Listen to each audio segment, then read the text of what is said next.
আসসালামু আলাইকুম, আসসালামু আলাইকুম, আসসালামু আলাইকুম। সবাই আমরা কেমন আছি একটু সবাই কমেন্ট করে জানাই দিই।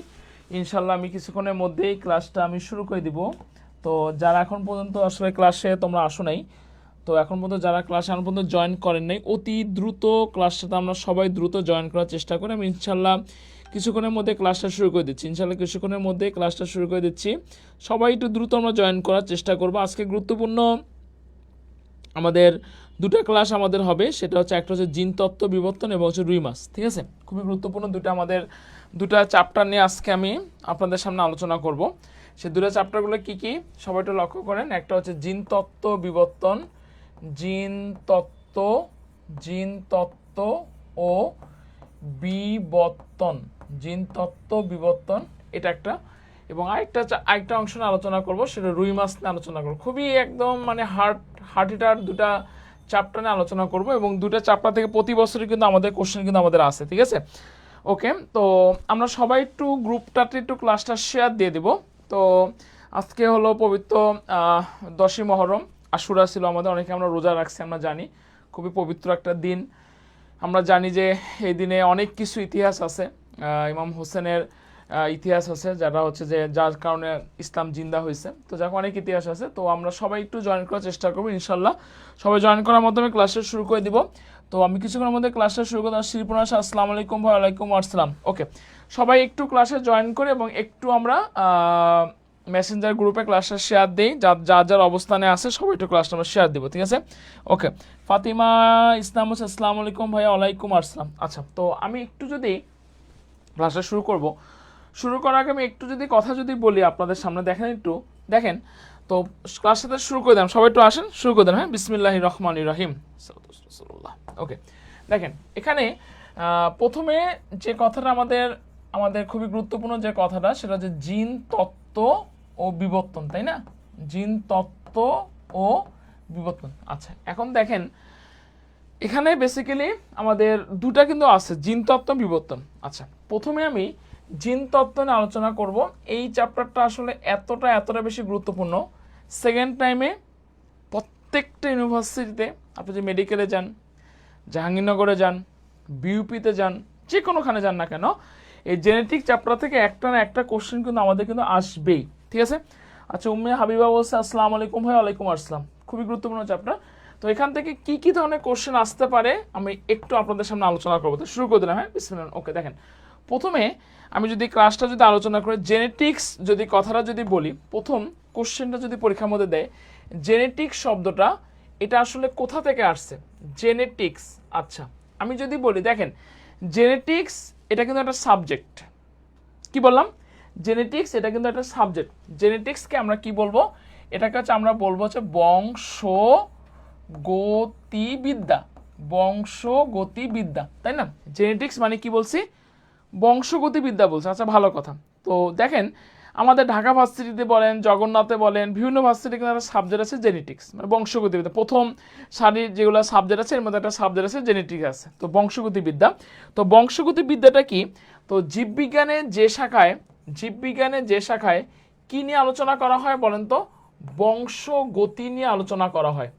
জীববিজ্ঞানের যে শাখায় কি নিয়ে আলোচনা করা হয়? বংশগতি নিয়ে আলোচনা করা হয়। বংশগতিকে আমরা ইংরেজিতে কি বলি বলেন তো? হেরিডিটি বলি। একটু ঠান্ডা মাথায় বোঝার চেষ্টা করেন। জেনেটিক্স এর বাংলাটা হলো বংশগতিবিদ্যা। বংশগতিবিদ্যা মানে হলো জীববিজ্ঞানের যে শাখায় আমরা কি নিয়ে আলোচনা করব? বংশগতি নিয়ে আলোচনা করব। জীববিজ্ঞানের শেষ শাখাটাকে আমরা জেনেটিক্স বলতেছি। আচ্ছা, ভালো কথা, আমি আপনাদের বেসিকের জন্য ক্লিয়ার করলাম। তো এখন দেখেন এখান থেকে যে কোশ্চেনটা আসলে আমাদের পরীক্ষার মধ্যে দেয়, জেনেটিক শব্দটা কোন শব্দ থেকে আসছে? একটু সবাই কথা বলবো। জেনেটিক শব্দটা কোন শব্দ থেকে আসছে বলেন তো? জেনেটিক শব্দটা আমাদের গ্রিক শব্দ থেকে আসছে। জেনেটিক শব্দটা ইটালীয় শব্দ থেকে আসছে নাকি রোম শব্দ, কোন শব্দ থেকে আসছে বলেন তো? জেনেটিক শব্দটা হচ্ছে আমাদের গ্রিক হলো জিন থেকে আসছে। ঠিক আছে, আমরা সবাই কিন্তু জানি প্রত্যেকটা সাবজেক্টের একজন ফাদার আছে, ফাদার অফ ম্যাথমেটিক্স। ঠিক তেমনি ফাদার অফ জেনেটিক্স বা জেনেটিক্সের জনক আমরা কাকে বলি বলেন তো? Gregor Johann Mendel. খুবই গুরুত্বপূর্ণ কথা। ফাদার অফ জেনেটিক্স বা হচ্ছে যে সবাই একটু কথা বলবেন, এটা খুব একটা কমন একটা কোশ্চেন। ফাদার অফ জেনেটিক্সের জনক আমরা কাকে বলতেছি? Gregor Johann Mendel. আচ্ছা, এখন আরেকটা কোশ্চেন পরীক্ষার মধ্যে দেয়, কোশ্চেনটা হচ্ছে যে জেনেটিক্স শব্দটা প্রথম ব্যবহার করেন কে? দুই ধরনের কোশ্চেন, আমার কনফিউশন হয়ে যায়। একজন হলো জেনেটিক্সের জনক, আরেকজন হলো জেনেটিক্স শব্দটা সর্বপ্রথম ব্যবহার করেন। তো পরীক্ষার মধ্যে যদি কোশ্চেন দেয় জেনেটিক্স শব্দটা সর্বপ্রথম ব্যবহার করেন যে বিজ্ঞানী, তার নাম হচ্ছে উইলিয়াম ব্যাটসন। কি বললাম? জেনেটিক্স শব্দটা সর্বপ্রথম ব্যবহার করেন যে বিজ্ঞানী, তার নাম কি বলছি? William Bateson. জেনেটিক্স শব্দটা সর্বপ্রথম ব্যবহার করেন যে বিজ্ঞানী, সবাই এটা কমেন্ট করে জানায় দেয়। জেনেটিক্স মুখস্থ করেন, জেনেটিক্স শব্দটা সর্বপ্রথম ব্যবহার করেন যে বিজ্ঞানী, তার নাম হচ্ছে উইলিয়াম ব্যাটসন। আর ফাদার অফ জেনেটিক্স আমরা কাকে বলতেছি? গ্রেগর জোহান মেন্ডেলকে আমরা কি বলতেছি? ফাদার অফ জেনেটিক্স বলতেছি। আচ্ছা, এখন দেখেন যে কথাটা যদি বলি, মেন্ডেলের ইতিহাস যদি বলি, তো বেসিক্যালি সে কত সালে অস্ট্রিয়া জন্মগ্রহণ? সে বেসিক্যালি 1822 সালে, সনটা আমাদের জাহাঙ্গীরনগরের জন্য মনে রাখতে হবে। 1822 সালে কোথায় জন্মগ্রহণ করে? অস্ট্রিয়ায়, নট অস্ট্রেলিয়া। এই জিনিসটা আমরা একটু কনফিউশন বলি, অনেকে আমরা বলি যে অস্ট্রেলিয়া, না, অস্ট্রিয়ায় সে জন্মগ্রহণ করেন এবং সে বেসিক্যালি একজন ধর্মযাজক হিসাবে সে হলো কাজ করেন। ঠিক আছে? আচ্ছা, এখন দেখেন তো এই যে গ্রেগর জোহান মেন্ডেল, আগে বেসিক কথাটা শুনেন। গ্রেগর জোহান মেন্ডেল সে যে গবেষণা করছে, তাকে যে ফাদার অফ জেনেটিক্স যে বলা হয়েছে, তাকে ফাদার অফ জেনেটিক্স কেন বলা হয়েছে বলেন তো? তাকে এজন্যই আমরা ফাদার অফ জেনেটিক্স বলছি, কারণ সে মটরশুঁটি নিয়ে গবেষণা করছে। কী নিয়ে গবেষণা করছে? সবাইটা আমরা কমেন্ট করি। সে কী নিয়ে গবেষণা করছে? মটরশুঁটি নিয়ে গবেষণা করে। সবাইটা কথা বলবো। গ্রেগর জোহান মেন্ডেল কী নিয়ে গবেষণা করছে বলুন তো? মটরশুঁটি নিয়ে গবেষণা করছে। আমরা কিন্তু সবাই জানি মটরশুঁটির বৈজ্ঞানিক নামটা কি? সবাই খাতার মধ্যে লিখবেন, পিসাম স্যাটিভাম। মটরশুঁটির বৈজ্ঞানিক নামটা কি বলছি বলেন তো? পিসাম স্যাটিভাম। এটা কিসের বৈজ্ঞানিক নাম? মটরশুঁটির বৈজ্ঞানিক নাম। ঠিক আছে? তাহলে পরীক্ষার মধ্যে কোশ্চেন দেয় গ্রেগর জোহান মেন্ডেল সে কী নিয়ে গবেষণা করছে? মটরশুঁটি নিয়ে গবেষণা করছে। এই মটরশুঁটির বৈজ্ঞানিক নাম হচ্ছে পিসাম স্যাটিভাম। আচ্ছা, এখন কোশ্চেনটা হচ্ছে যে দেখেন গ্রেগর জোহান মেন্ডেল সে কত বছর গবেষণা করে? এটা কিন্তু পরীক্ষার মধ্যে দেয়। সে গবেষণা করে 7টা বছর। সে কত বছর গবেষণা করে? 7 বছর গবেষণা করে। কত প্রকার মটরশুঁটি নিয়ে গবেষণা করে? 34 প্রকার মটরশুঁটি নিয়ে গবেষণা করে। এই 34 প্রকার মটরশুঁটি নিয়ে সবাই কথা বলবেন, 34 প্রকার মটরশুঁটি নিয়ে সে আমাদের বংশগতির উপরে কটি সূত্র প্রদান করেন? সবাইটা কথা বলবো। সে বংশগতির উপরে 2টি সূত্র প্রদান করেন। ঠিক আছে?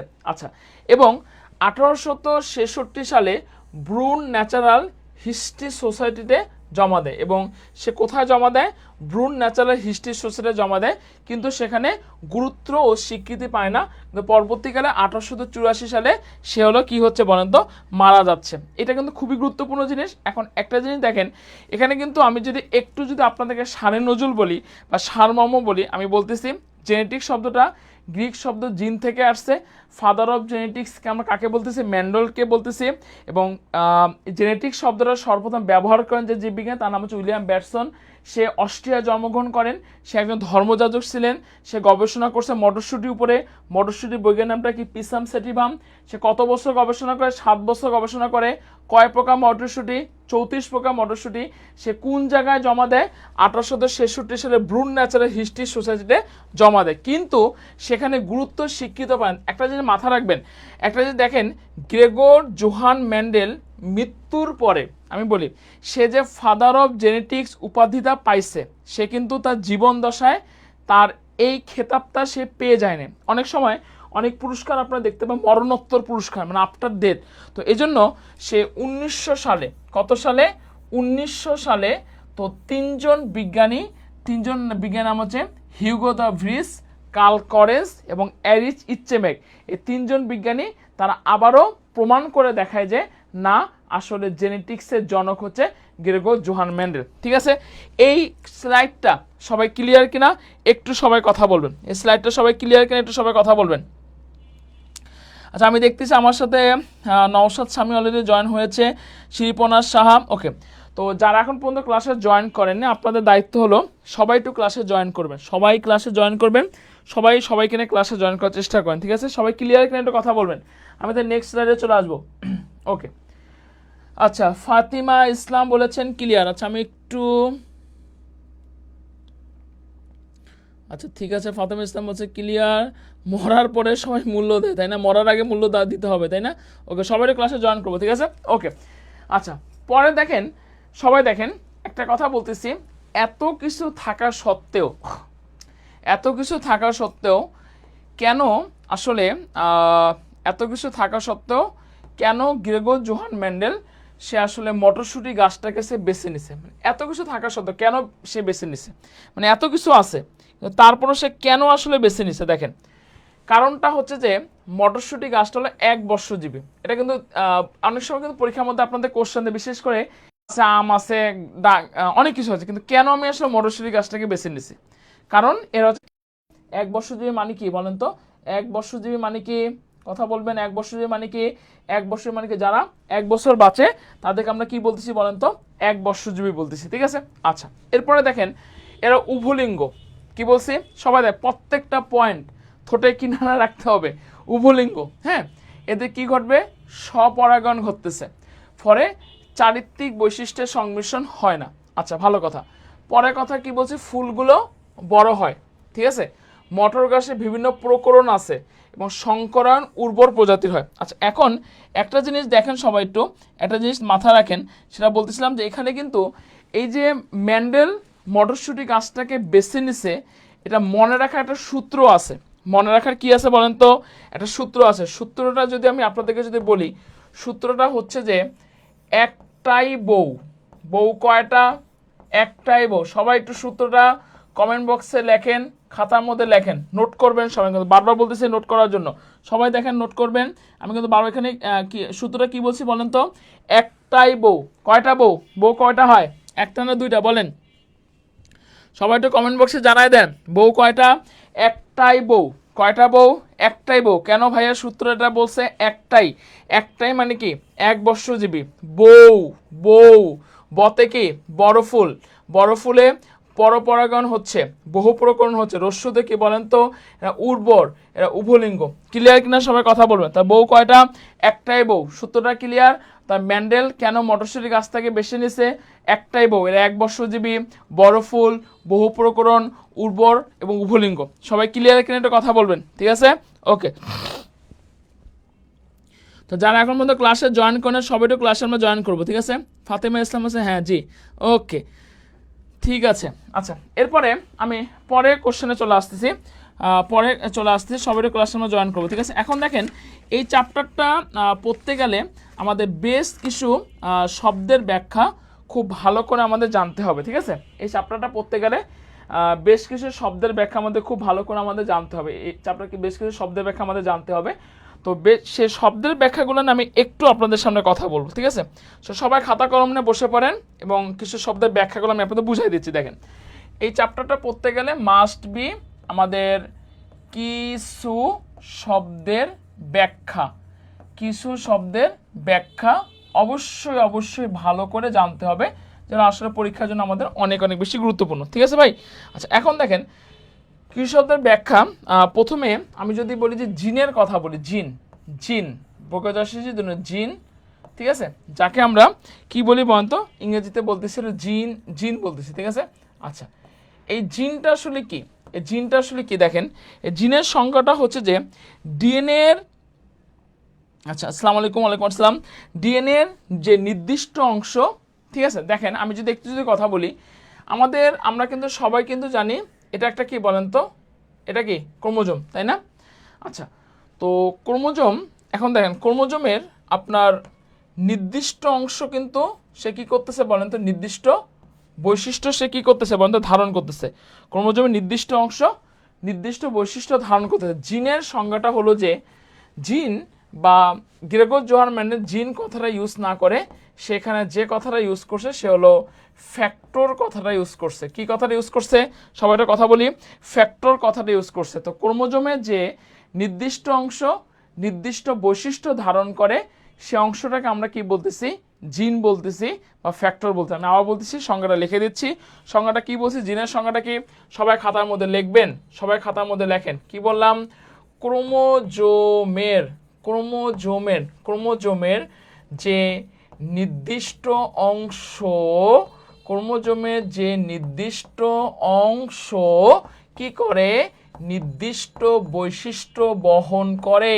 ক্রোমোজোমের যে নির্দিষ্ট অংশ নির্দিষ্ট বৈশিষ্ট্য কি করতেছে, বহন করে।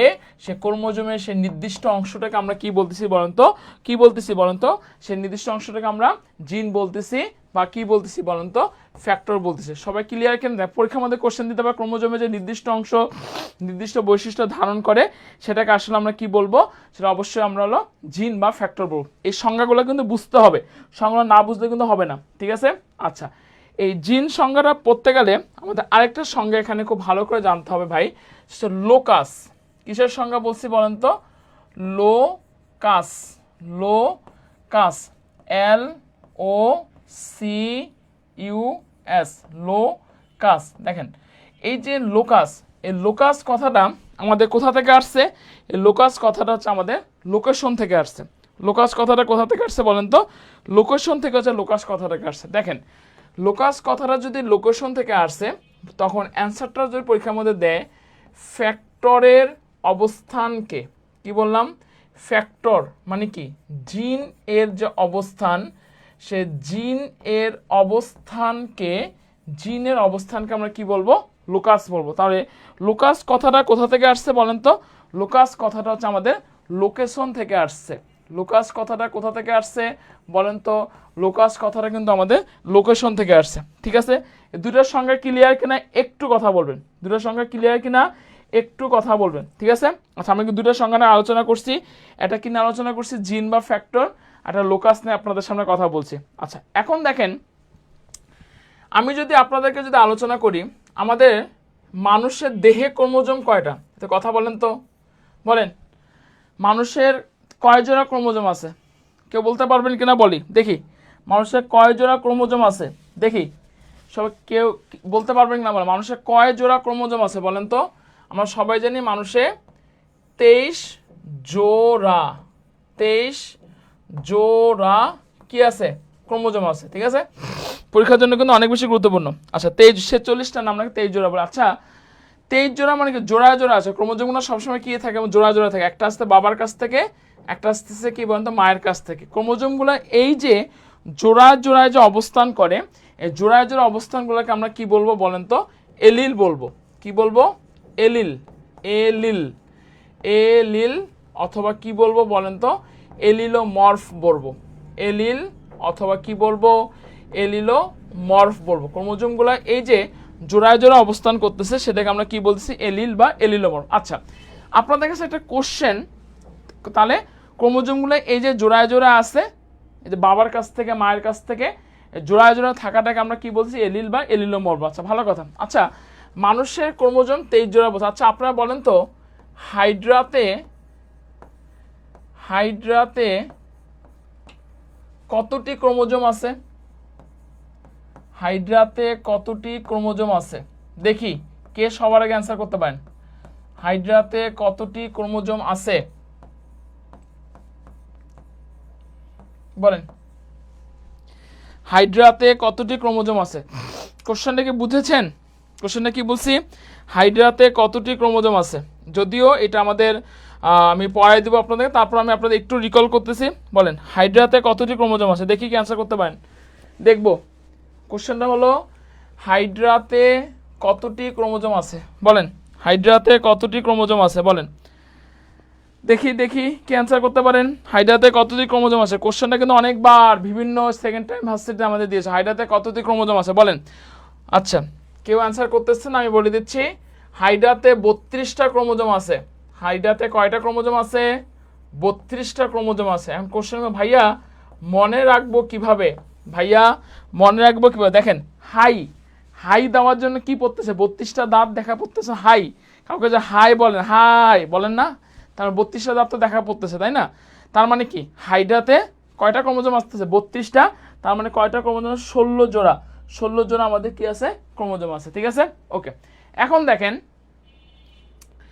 দেখেন পরের স্লাইডে যদি আমি চলে আসি, সবাই একটু লক্ষ্য করবেন, ঠিক আছে? দেখেন আমাদের জীব কিন্তু দুই ধরনের হতে পারে ভাই, একটা হলো হেটারোজাইগাস জীব, আরেকটা হলো আমাদের কয় ধরনের জীব হতে পারে? দুই ধরনের জীব হতে পারে। ধন্যবাদ শ্রেয়া ঘোষকে। হেটারোজাইগাস জীব, একটা হচ্ছে যে হোমোজাইগাস জীব। এটা হেটারোজাইগাস জীব, একটা হলো হোমোজাইগাস জীব। হেটারোজাইগাস জীব, এটা কি হোমোজাইগাস জীব, ঠিক আছে? আচ্ছা, হেটারোজাইগাস জীবটা কি দেখেন একটু। হেটারোজাইগাস জীবটা হলো যে হেটারো মানে ভিন্ন, হোমো মানে একই। বৈশিষ্ট্য নিয়ন্ত্রণকারী এলিল দুটি অসম প্রকৃতির হলে তাকে কি বলবো? হেটারোজাইগাস বলবো। আর বৈশিষ্ট্য নিয়ন্ত্রণকারী এলিল দুটা সম প্রকৃতির হলে তাকে আমি হোমোজাইগাস বলবো। বিলিভ ইট আর নট, এই লাইন ধরনের কোশ্চেনটা কিন্তু আমাদের পরীক্ষার মধ্যে দেয়। বৈশিষ্ট্য নিয়ন্ত্রণকারী এলিল দুটি অসম প্রকৃতির বা ভিন্ন প্রকৃতির হলে তাকে আমি কি বলবো? হেটারোজাইগাস বলবো। হেটারো মানে কি ভিন্ন, আর বৈশিষ্ট্য নিয়ন্ত্রণকারী এলিল দুটি সমপ্রকৃতির বা একই হলে তাকে আমি কি বলবো? হোমোজাইগাস বলবো, ঠিক আছে? যেমন দেখেন এখানে আমাদের কি আছে? বৈশিষ্ট্য দুটি অসম প্রকৃতির। যেমন দেখেন এখানে কি আছে? টি আছে না?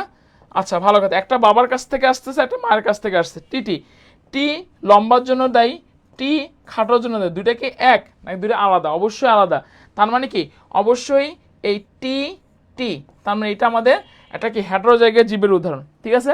আচ্ছা, এখন দেখেন বৈশিষ্ট্য নিয়ন্ত্রণকারী এলিল দুটা একই হলে যেমন এখানে কি আছে? টি, বাবাও টি লম্বার জন্য দেয়, ছোট হাতে দুটো টি, বিবি, ঠিক আছে?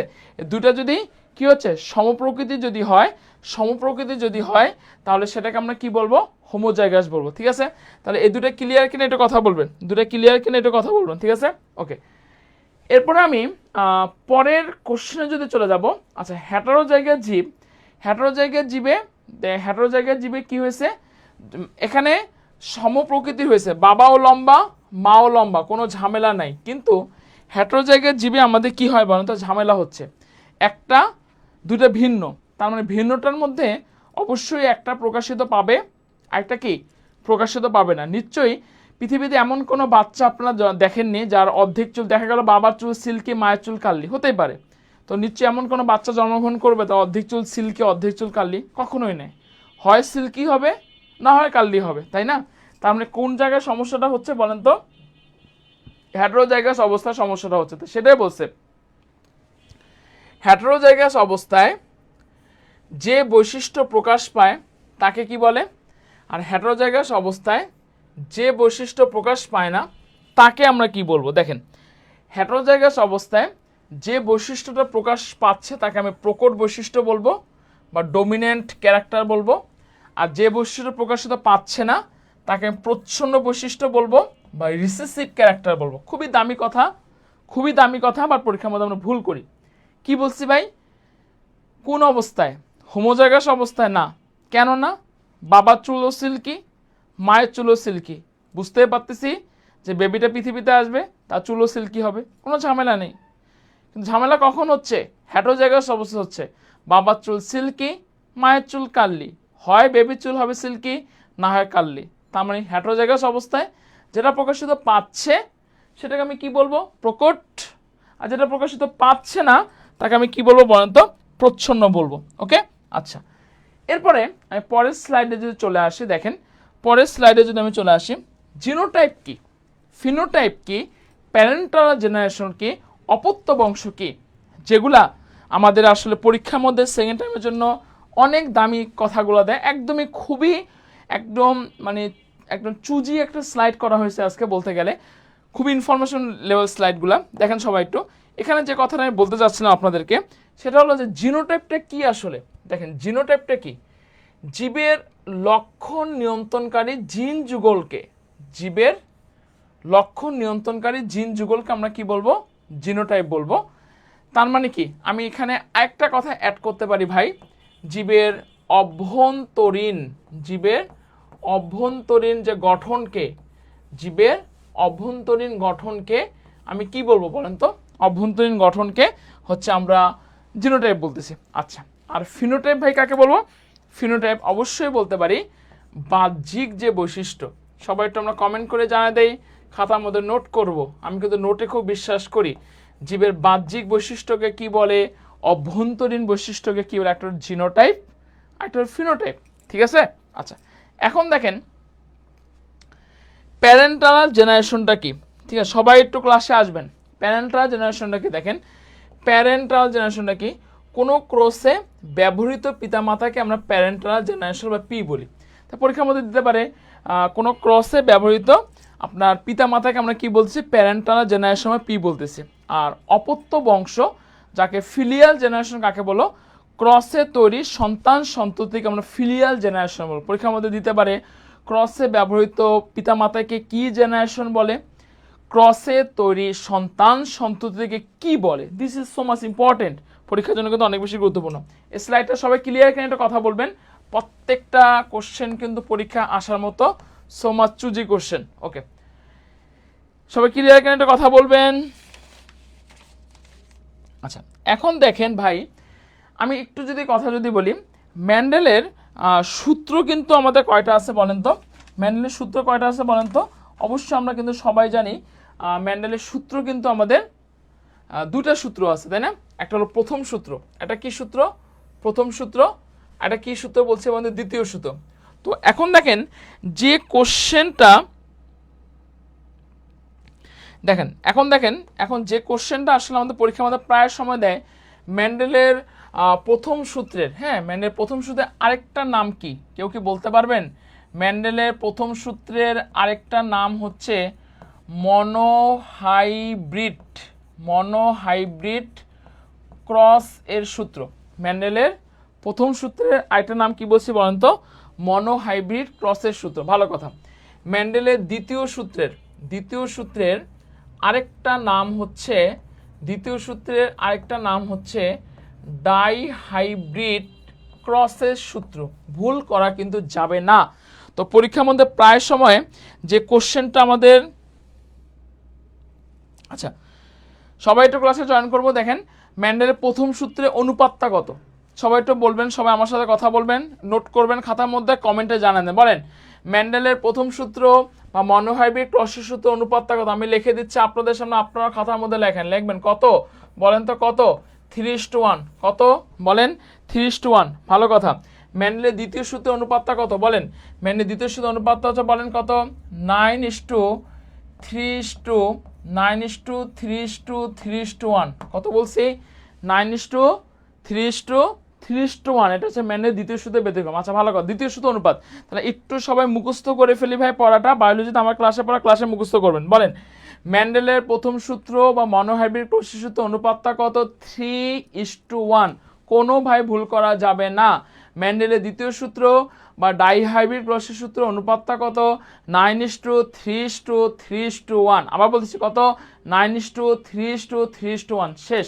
আচ্ছা এখন দেখেন যে কথাটা বলতেছিলাম, মেন্ডেলের প্রথম সূত্রের ব্যতিক্রম কিন্তু আমাদের কয়টা আছে বলেন তো, 3টা আছে। মেন্ডেলের দ্বিতীয় সূত্রের ব্যতিক্রম আমাদের কয়টা আছে বলেন তো, দ্বিতীয় সূত্রের ব্যতিক্রম 4টা আছে, বাট আমি বুঝাই দিচ্ছি। দেখেন মেন্ডেলের প্রথম সূত্রের ব্যতিক্রম আমাদের কয়টা বলছি বলেন তো, মেন্ডেলের প্রথম সূত্রের ব্যতিক্রম 3টা। সবাই একটা কথা বলবেন, মেন্ডেলের প্রথম সূত্রের ব্যতিক্রম কয়টা, 3টা। কি কি ভাই, অসম্পূর্ণ প্রকটতা, সমপ্রকটতা, আর এটা কি বলছি বলেন তো ভাই, লিথাল জিন। আচ্ছা ভালো কথা। এখন দেখেন সবাই কমেন্ট করবেন, এখন দেখেন যে কোশ্চেনটা পরীক্ষার মধ্যে দেয়, মেন্ডেলের অসম্পূর্ণ প্রকটতার অনুপাত কত, মেন্ডেলের সমপ্রকটতার অনুপাত কত, মেন্ডেলের লিথাল জিনের অনুপাতটা কত। আমি লিখে দিচ্ছি, মুখস্থ করেন সবাই। অসম্পূর্ণ প্রকটের অনুপাতটা কত, 3:1 না হয়েছে কত, 1:2:1। শেষ, অসম্পূর্ণ। সমপ্রকটতা হওয়ার কথা ছিল কত, 3:1 না হয়েছে কত, 1:2:1। লিথাল জিন হয়েছে কত বলেন তো, হয়েছে কত, 2:1। এবং একমাত্র লিথাল জিনেই 25% জীব আমাদের কি হচ্ছে বলেন তো, মারা যাচ্ছে।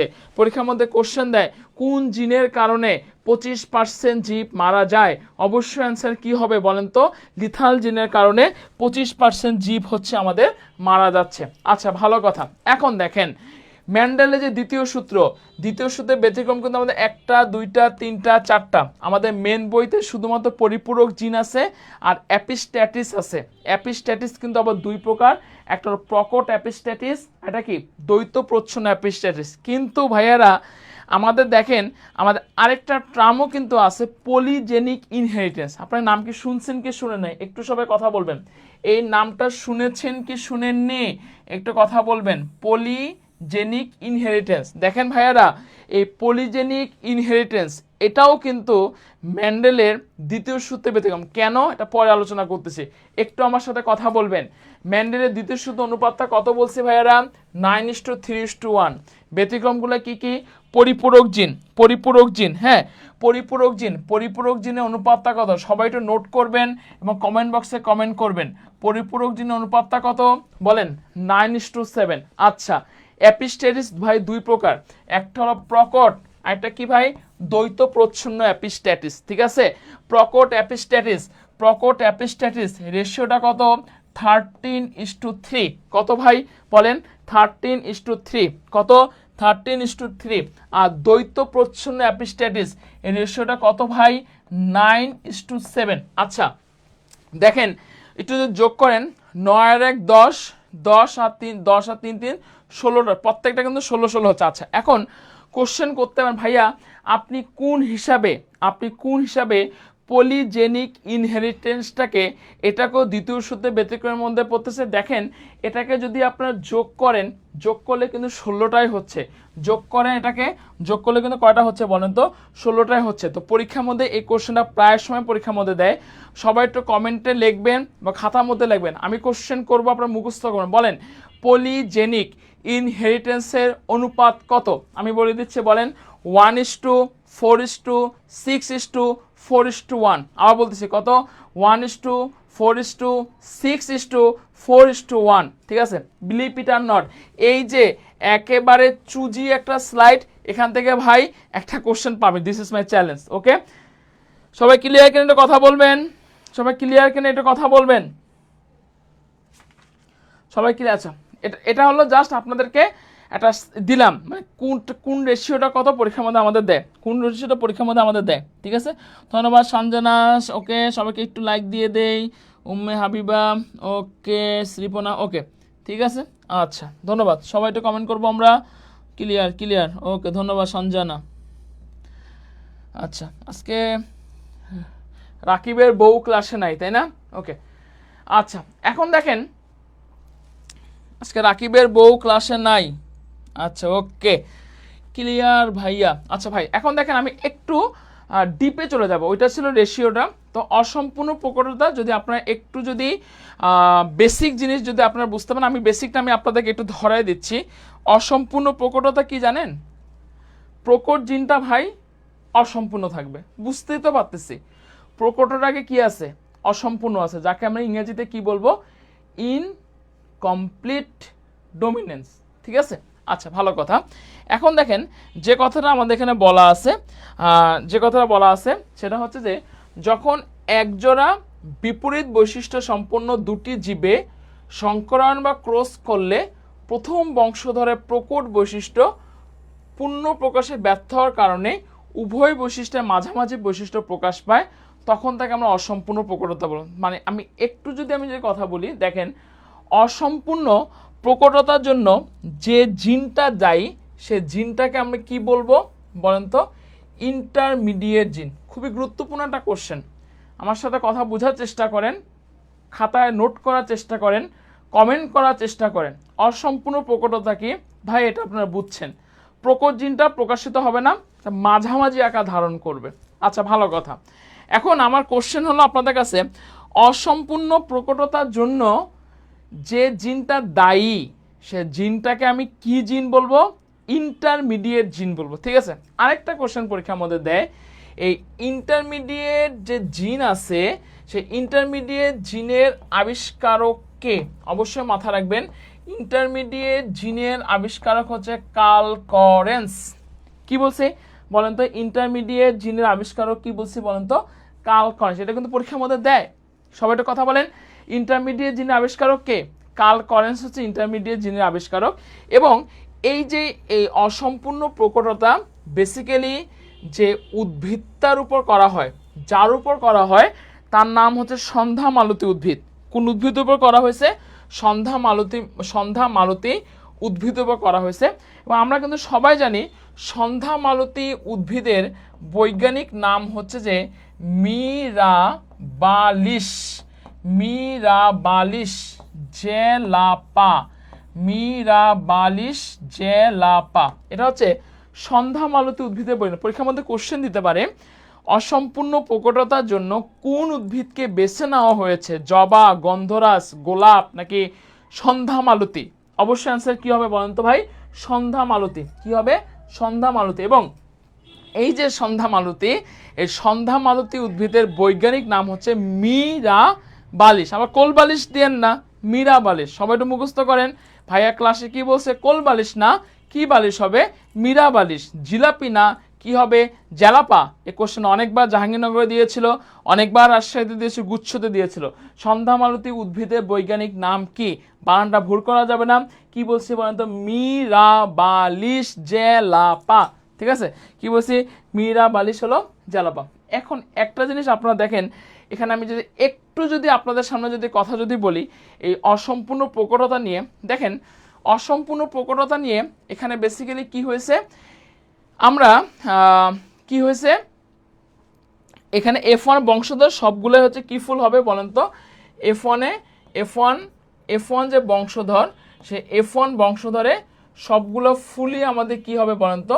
গোলাপি হচ্ছে। সবগুলো ফুলই কি হচ্ছে বলেন তো? গোলাপি হচ্ছে। ঠিক আছে?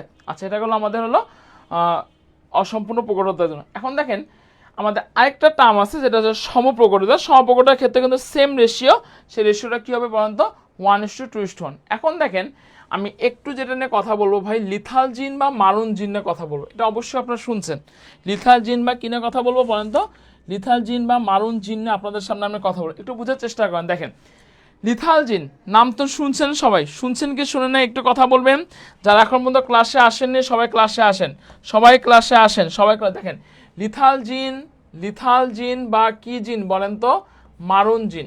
দেখেন পরীক্ষার মধ্যে কোশ্চেন দেয় লিথাল জিনের আবিষ্কারক কে? সবাই একটু কমেন্ট করবেন, বলেন তো লিথাল জিনের আবিষ্কারক কে? অবশ্যই মাথায় রাখবেন লিথাল জিনের আবিষ্কারক হচ্ছে বিজ্ঞানী কুনো। ঠিক আছে? কত সালে? 1905 সালে। কোথায়? ইঁদুরের গায়ের উপরে এটি প্রথম আবিষ্কার। পরীক্ষার মধ্যে কোশ্চেন দিতে পারে আমাদের লিথাল জিনের আবিষ্কারককে বিজ্ঞানী কুনো, কত সালে? 1905 সালে। ইঁদুরের ক্ষেত্রে আমাদের সে কি করছে বলেন তো? এটি হলো প্রথম আবিষ্কার করেন। আচ্ছা, শ্রীপনা শাহ বলেছে শুনেছি। ওকে, আচ্ছা এখন দেখেন লিথাল জিনের সংজ্ঞাটা কি? যেসব জিন হোমোজাইগাস অবস্থায় উপস্থিত থাকলে সংশ্লিষ্ট জীবের মৃত্যু ঘটে সেই সব জিনকে আমি লিথি। এখন এখানে একটা কোশ্চেন আছে, নট হেটেরোজাইগাস অবস্থায়। নট হেটেরোজাইগাস অবস্থায় সবসময় কি অবস্থা থাকতে হবে বলেন তো? সবসময় সবাই কমেন্ট করেন, সবসময় কি অবস্থা থাকতে হবে? হোমোজাইগাস অবস্থা থাকতে হবে। জীবের মৃত্যু হয় সেসব জিনকে আমরা লিথাল জিন বলবো। এবং লিথাল জিনের প্রভাবকে, লিথাল জিনের যে প্রভাবটা আছে সেই লিথাল জিনের প্রভাবকে আমি কি বলবো? অবশ্যই মাথা রাখবেন, লিথাল জিনের প্রভাবকে আমরা লিথালিটি বলবো। কি বলছি? লিথাল জিনের যে প্রভাব, সেই লিথাল জিনের প্রভাবকে আমি কি বলতেছি বলেন তো? লিথালিটি বলবো। সবাই একটা কথা বলবেন, লিথাল জিনের প্রভাবকে আমি কি বলবো? লিথাল জিনের প্রভাবে জীবের মৃত্যু ছাড়াও অঙ্গহানি ও নানা সমস্যা কি হতে পারে আমাদের দেখা যেতে পারে। ঠিক আছে? আচ্ছা এখন দেখেন এই যে লিথাল জিন যে জিনে যে আমি আপনাদের সামনে কথা বলতেছি, সবাই ক্লাসের তো জয়েন করবেন। দেখেন এখানে লিথাল জিনের বেশ কয়েকটা বৈশিষ্ট্য আছে, যে বৈশিষ্ট্যগুলো আসলে পরীক্ষার জন্য অনেক অনেক বেশি গুরুত্বপূর্ণ। দেখেন তো লিথাল জিন হচ্ছে এক প্রকার হচ্ছে আপনার মিউট্যান্ট জিন, যা প্রকট বা প্রচ্ছন্ন অবস্থায় থাকে। মানে লিথাল জিন এমন একটা জিন, সেটা আপনার প্রকট অবস্থা থাকতে পারে, সবাই এটা বুঝেন, প্রকট অবস্থা থাকতে পারে, আবার কি প্রচ্ছন্ন অবস্থাও থাকতে পারে। ভালো কথা। লিথাল জিন হোমোজাইগাস বা হেটেরোজাইগাস অবস্থায় জীবের মৃত্যু বা আংশিক ক্ষয় ঘটাতে পারে। প্রচ্ছন্ন লিথাল জিন হোমোজাইগাস অবস্থায় জীবের মৃত্যু। এই যে লাইনটা যে আমি আপনাদের দিচ্ছি, এখানে কিন্তু ভাই দেখেন দুটা কথা কিন্তু আছে। একটা হলো কি লিথাল জিন? প্রচ্ছন্ন লিথাল জিন। This is the point, not প্রকট লিথাল জিন। সবার কথা বলেন কি লিথাল জিন? প্রচ্ছন্ন লিথাল জিন। কি অবস্থায়? হোমোজাইগাস অবস্থায়, নট হেটেরোজাইগাস অবস্থায়। কি অবস্থায়? হোমোজাইগাস অবস্থায় সে কি ঘটাবে? জীবের মৃত্যু ঘটাবে। এই যে তিনটা কথা পরীক্ষা বুঝতে পেরেছেন কিনা বা স্লাইডটা সবাই ক্লিয়ার কিনা একটু কথা বলবেন, সবাই একটু কথা বলবেন। এবং যারা এখন মতো ক্লাসে জয়েন করেন, দ্রুত ক্লাসে জয়েন করেন, সবাই সবাই দ্রুত ক্লাসে জয়েন করেন। আল্লাহু আকবার।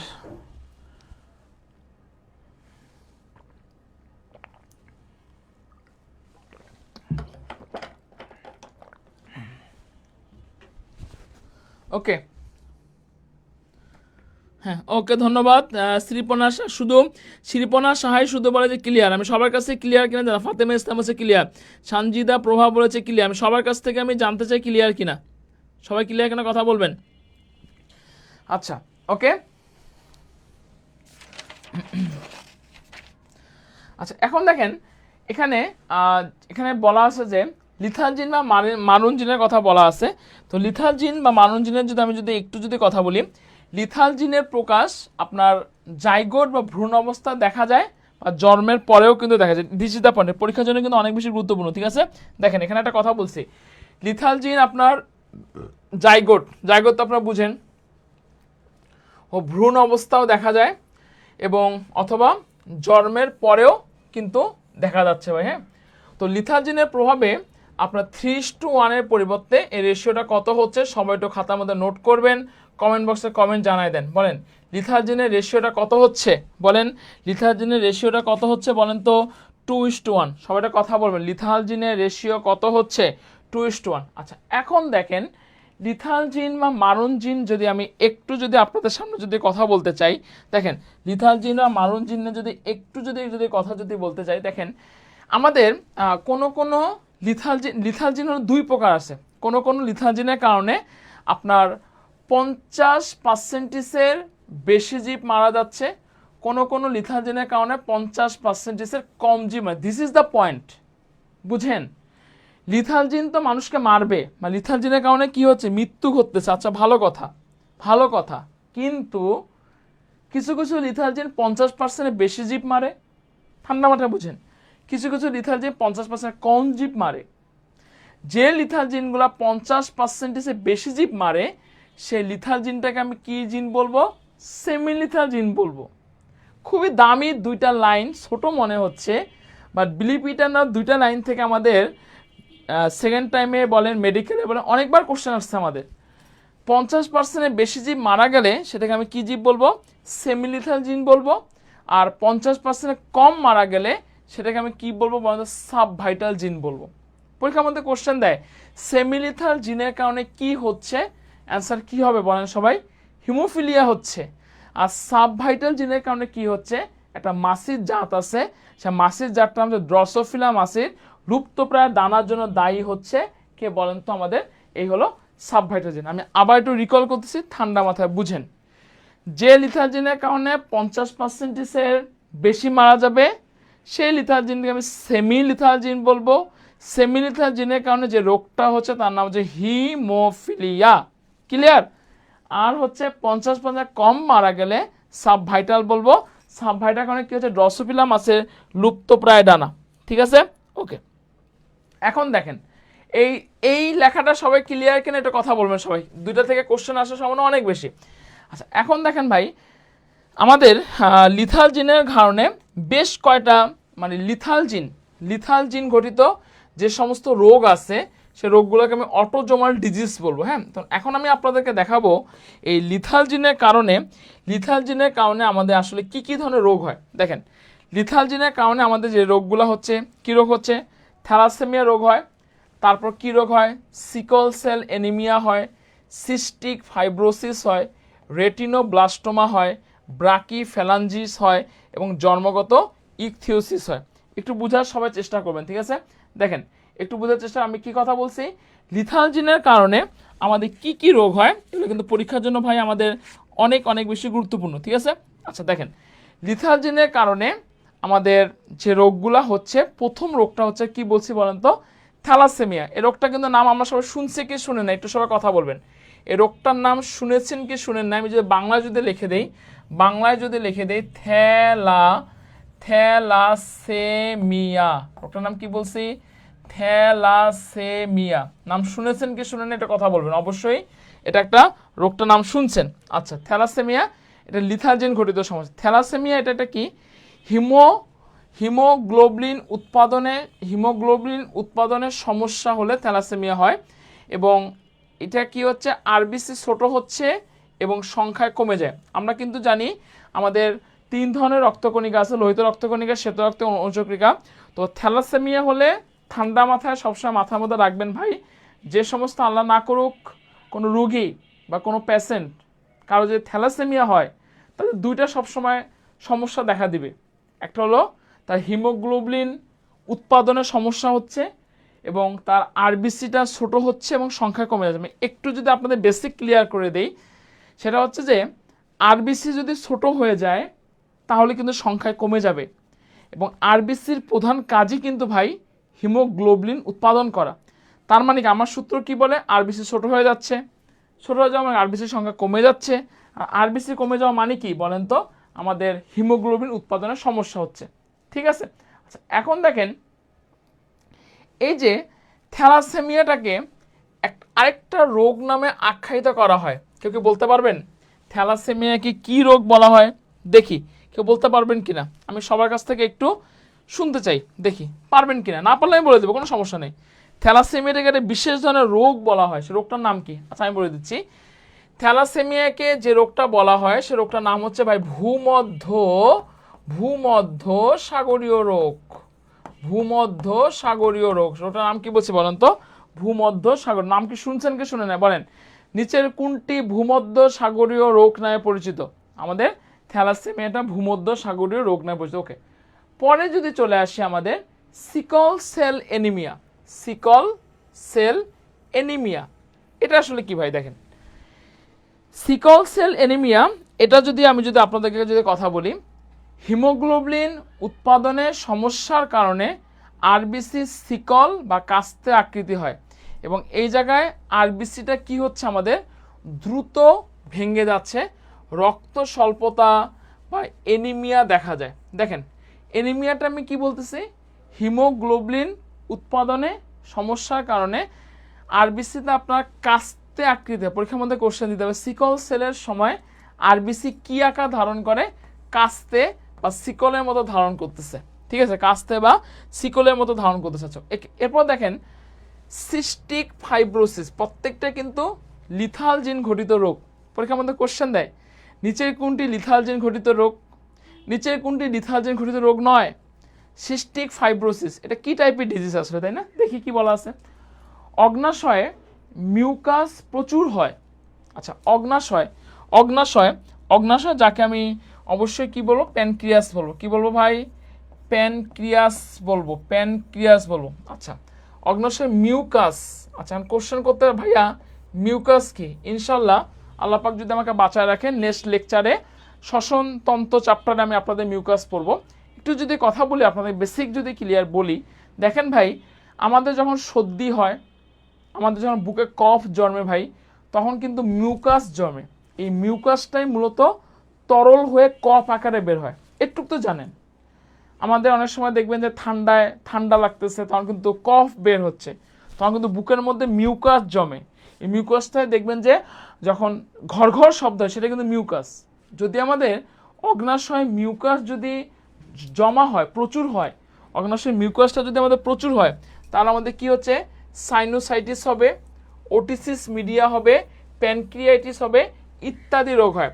আজকে থেকে একটা জিনিস মাথা রাখবেন, কোনো কিছু নামের শেষে যদি আইটিআইএস কথা যুক্ত থাকে তাহলে বুঝবেন যে সেখানে প্রদাহ হয়েছে।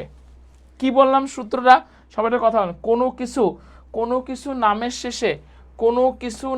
শেষে যদি আইটিআইএস কথা যুক্ত থাকে মানে কি? ইটিস কথা যুক্ত থাকে। কি কথা যুক্ত থাকে ভাই? ইটিস কথা যুক্ত থাকে, তাহলে বুঝবেন যে সেখানে প্রদাহ হয়েছে, ইনফ্লামেশন হয়েছে। যেমন মানে কি? আমার নাম কি? পাপ্পু না? আমার নাম কি? সবাই একটু কমেন্টে জানাই দেন আমার নাম কি? পাপ্পু না? তো পাপ্পু নামের শেষে যদি পাপ্পু ইটিস বলেন তাহলে অবশ্যই বুঝবেন যে পাপ্পুর প্রদাহ হয়েছে। পাপ্পুর কি হয়েছে? প্রদাহ হয়েছে। ঠিক আছে। আচ্ছা, এখন দেখেন আরেকটা রোগের নাম আছে, সে রোগটার নাম হচ্ছে রেটিনোব্লাস্টোমা। একটা রোগের নাম কি বলছি বলেন তো? রেটিনোব্লাস্টোমা। রেটিনোব্লাস্টোমাকে দেখেন, তো এটি লিথাল যে রেটিনো, বুঝতেই পারতেছি রেটিনা থেকে আমাদের রেটিনো আসতেছে। তো রেটিনোব্লাস্টোমাটা কি? এটা লিথাল জিনের প্রভাবে হয় এবং চোখে ক্যান্সার, মেলিগন্যান্ট টিউমার হয়। পরীক্ষার মধ্যে কোশ্চেন দিতে পারে চোখে ক্যান্সার বা মেলিগন্যান্ট টিউমার কিসের জন্য হচ্ছে? এটা রেটিনোব্লাস্টোমাকে আমরা কি বলবো বলেন তো? চোখে ক্যান্সার বা এবং এটি বেসিক্যালি একটা সেমি লিথাল জিন। পরীক্ষার মধ্যে কোশ্চেন দিতে পারে রেটিনোব্লাস্টোমা এটা কি জিন? অবশ্যই মাথা রাখবেন রেটিনোব্লাস্টোমা এটা একটা সেমি লিথাল জিন। আমি আবার বলতেছি রেটিনোব্লাস্টোমা এটার জন্য কি হচ্ছে? আমাদের চোখে ক্যান্সার হচ্ছে। চোখের ক্যান্সারকে আমি কি বলবো? মেলিগন্যান্ট টিউমার বলবো। তো আমি কিন্তু প্রথমে বলছি লিথাল জিন দুই প্রকার, সেমি আর সাব, ঠিক আছে?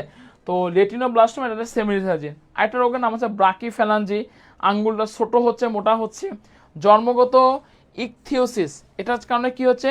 শিশুর ত্বক শুষ্ক ও পুরু হয়ে খসে গিয়ে মাসে আঁচের মতো হয়, চামড়ার সংলগ্ন অংশ মরে যাচ্ছে। এটাকে আমরা কি বলবো? জন্মগত ইকথিওসিস। দেখবেন যে আল্লাপাক না করুক অনেক বেবি দেখবেন যে পৃথিবীতে আসে তাদের ত্বকটা আইসের মতো হয়। হ্যাঁ, এই রোগটাকে আমরা কি বলবো বলেন তো? জন্মগত হলো ইকথিওসিস বলবো। কি বলবো? জন্মগত ইকথিওসিস বলবো, ঠিক আছে? স্লাইডটা ক্লিয়ার কিনা একটু কথা বলবেন। স্লাইডটা আপনারা ক্লিয়ার হতে পেরেছেন কিনা একটু কথা বলবেন। স্লাইডটা ক্লিয়ার হতে পেরেছেন কিনা একটু কথা বলবেন সবাই। ওকে, আমি পরের স্লাইডে চলে আসতেছি। দেখেন সবাই ক্লিয়ার কিনা একটু কথা বলবেন। আচ্ছা, এখন আমি যদি একটু কথা বলি, ম্যান্ডেলের যে দ্বিতীয় সূত্র আমাদের আছে, হ্যাঁ সবাই ক্লিয়ার কিনা কথা বলবেন। ম্যান্ডেলের যে দ্বিতীয় সূত্র, দেখেন ভাই ম্যান্ডেলের দ্বিতীয় সূত্র যদি কথা বলি, দেখেন ম্যান্ডেলের দ্বিতীয় সূত্রর একটা ব্যতিক্রম হচ্ছে এপিস্ট্যাটিস আছে, তাই না? আচ্ছা, ভালো কথা। এপিস্ট্যাটিস কিন্তু আমাদের দুই ধরনের এপিস্ট্যাটিস আছে। কয় ধরনের এপিস্ট্যাটিস আছে? দুই ধরনের এপিস্ট্যাটিস আছে। একটা হচ্ছে যে প্রকট এপিস্ট্যাটিস, এবং আরেকটা হচ্ছে কি এপিস্ট্যাটিস বলছি বলেন তো? দ্বৈত প্রচ্ছন্ন এপিস্ট্যাটিস।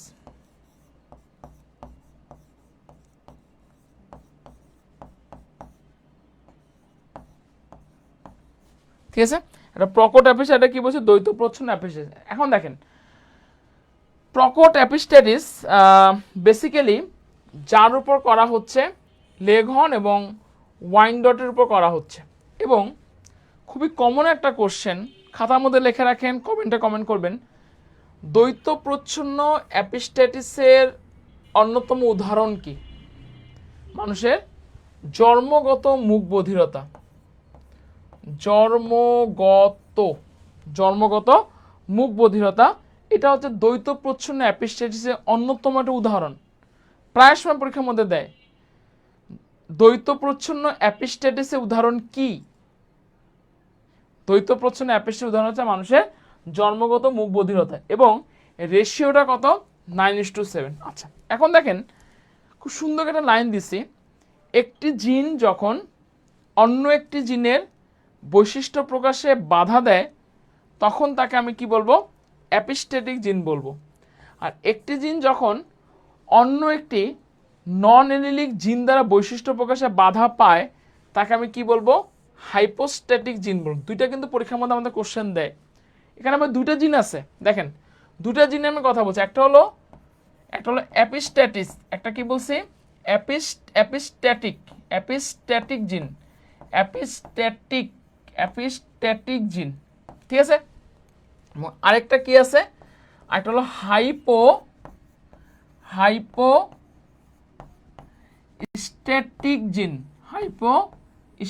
জিন। পরীক্ষার মধ্যে দেয়।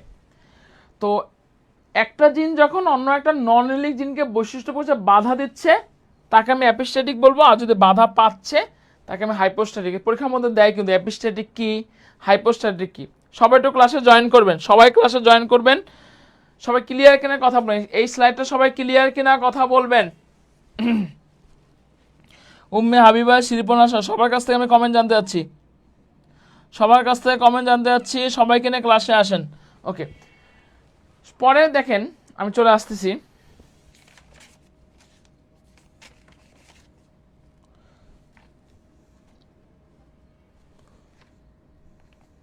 আচ্ছা, আমি যদি একটু যদি আপনাদের সামনে কথা যদি বলি, এটা হলো অ্যাপিস্টেটিস নিয়ে কথা বলছি। আমি প্রথমে কিন্তু আপনাদের সামনে আলোচনা করছিলাম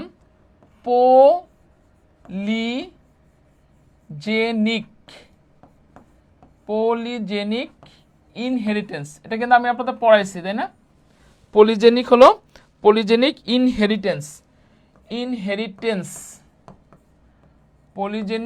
ইনহেরিটেন্স। দেখেন রেশিওটা কত ভাই বলেন, কেউ কি বলতে পারবেন আপনারা? পলিজেনিক ইনহেরিটেন্সের রেশিওটা কত? আমি কিন্তু আপনাদের পড়াইছিলাম, বলেন দেখি কে সবাইকে বলতে পারেন, বলেন তো পলিজেনিক ইনহেরিটেন্সের রেশিওটা কত?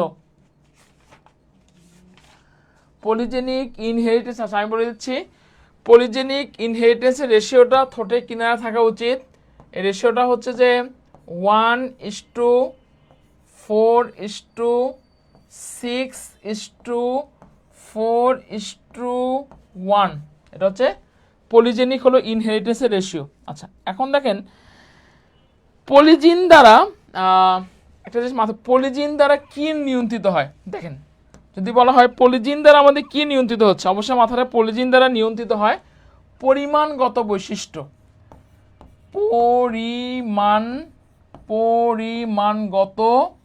পরিমাণগত বৈশিষ্ট্য, ঠিক আছে? পলিজেনিক ইনহেরিটেন্সের জন্য যে জিনটা দায়ী, সে জিনটার নাম হচ্ছে আমাদের পলিজিন। পলিজেনিক ইনহেরিটেন্সের জন্য যে জিনটা দায়ী, সে জিনটার নাম কি বলছি? পলিজিন। পলিজিন দ্বারা যে বৈশিষ্ট্যগুলো আমাদের নিয়ন্ত্রিত হচ্ছে তাকে আমি কি বলবো বলেন তো? পরিমাণগত বৈশিষ্ট্য বলবো, ঠিক আছে? এবং পরিমাণগত বৈশিষ্ট্যগুলো মানুষের উচ্চতা, গায়ের রং সবগুলো কিন্তু পরিমাণগত বৈশিষ্ট্যের মধ্যে পড়তেছে, ঠিক আছে?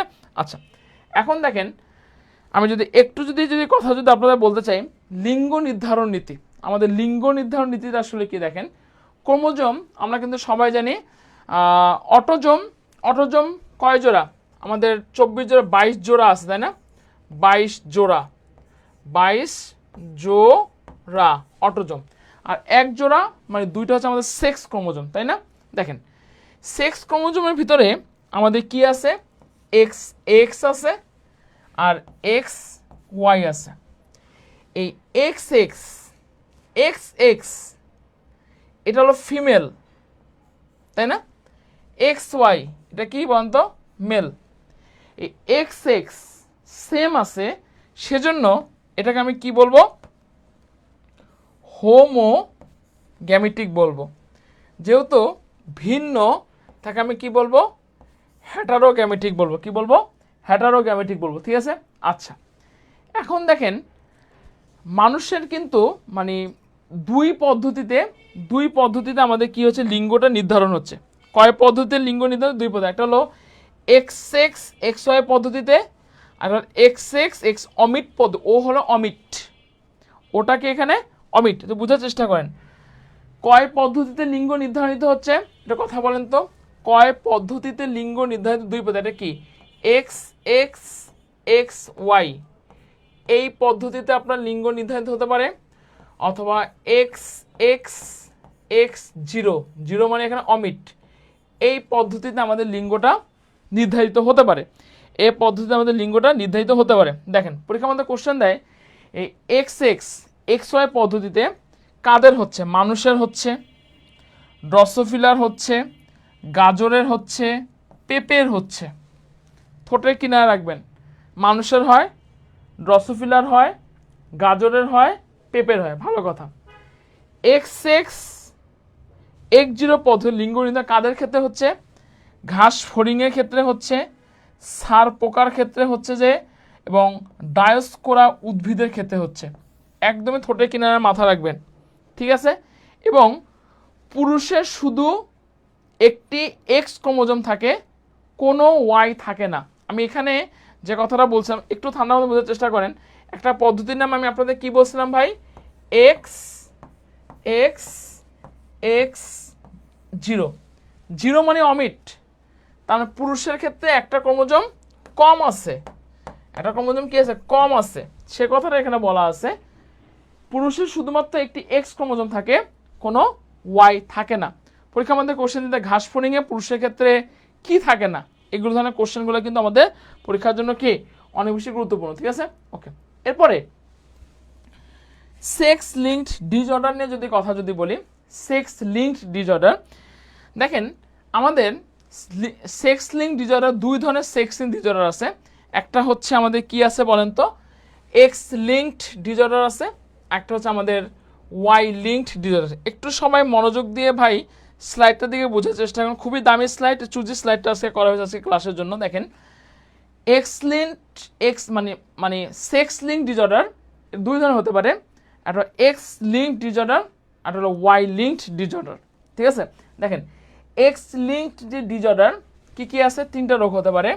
কি কি হতে পারে, হিমোফিলিয়া, লাল সবুজ বর্ণান্ধতা, ডুচেনি মাস্কুলার ডিস্ট্রফি। এগুলো এক্স জিন নিয়ন্ত্রিত রোগ। কি বলছি বলেন তো, হিমোফিলিয়া, লাল সবুজ বর্ণান্ধতা, ডুচেনি মাস্কুলার ডিস্ট্রফি, এটা হলো মাসেলের সমস্যা। ঠিক আছে, ওয়াই জিন দ্বারা নিয়ন্ত্রিত রোগটার নাম কি, খুবই গুরুত্বপূর্ণ কোশ্চেন, সবার কাছ থেকে এটা কমেন্ট জানতে যাচ্ছে, সবাই ক্লাসে আসবেন, সবাই কিন্তু ক্লাসে আসবেন। আমি আবার বলতেছি, ওয়াই জিন দ্বারা ওয়াই জিন নিয়ন্ত্রিত রোগটার নাম কি, অবশ্যই মাথা রাখবেন, কানের লোমের অস্বাভাবিকতা, কানের লোমের অস্বাভাবিকতা। অনেক সময় দেখবেন যে কানে অত্যাধিক লোম হয়ে যায়, সেটাকে আমি কি বলবো, ওয়াই জিন নিয়ন্ত্রিত রোগ। ঠিক আছে, আচ্ছা একটু পর্যন্ত ক্লিয়ার কিনা কথা বলবেন, এই কথা বলেন, একটু পর্যন্ত ক্লিয়ার কিনা কথা বলবেন। কানের লোম, রাইট, কানের লোম বৃদ্ধি। ঠিক আছে, একটু কথা বলবেন সবাই, ক্লিয়ার কিনা কথা বলবেন।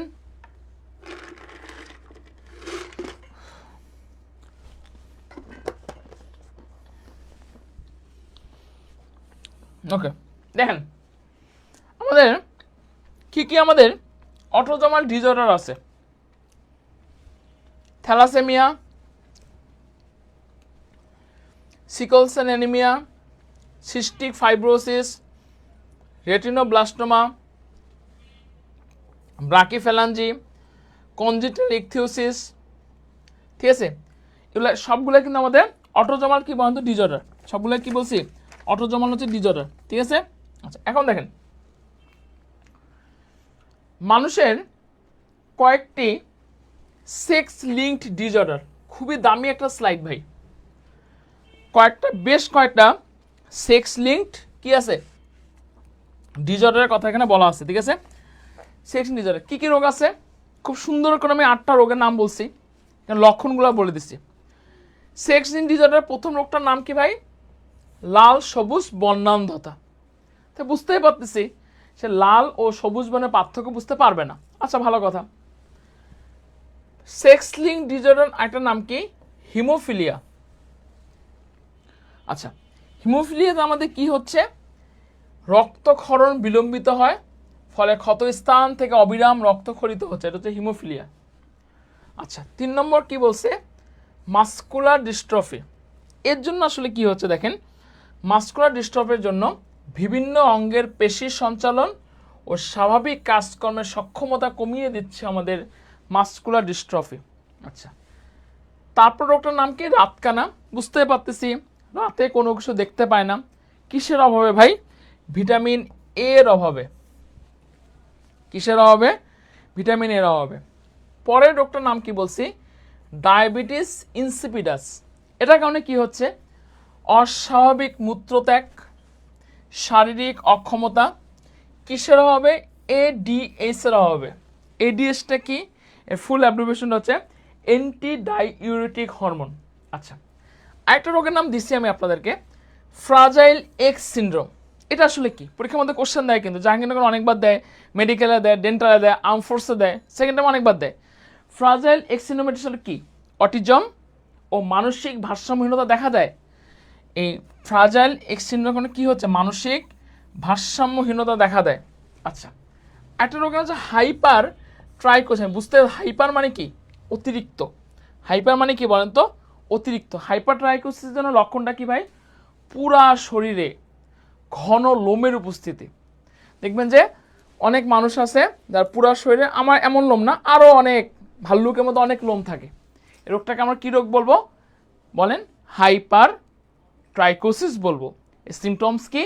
সমগ্র দেহে ঘন লোমের উপস্থিতি। কি বলছি? সমগ্র দেহে ঘন লোমের উপস্থিতি। ঠিক আছে? আচ্ছা, এরপর দেখেন ফেমিনাইজেশন। এটা আসলে কি দেখেন, ফেমিনাইজেশন এটা আসলে কি?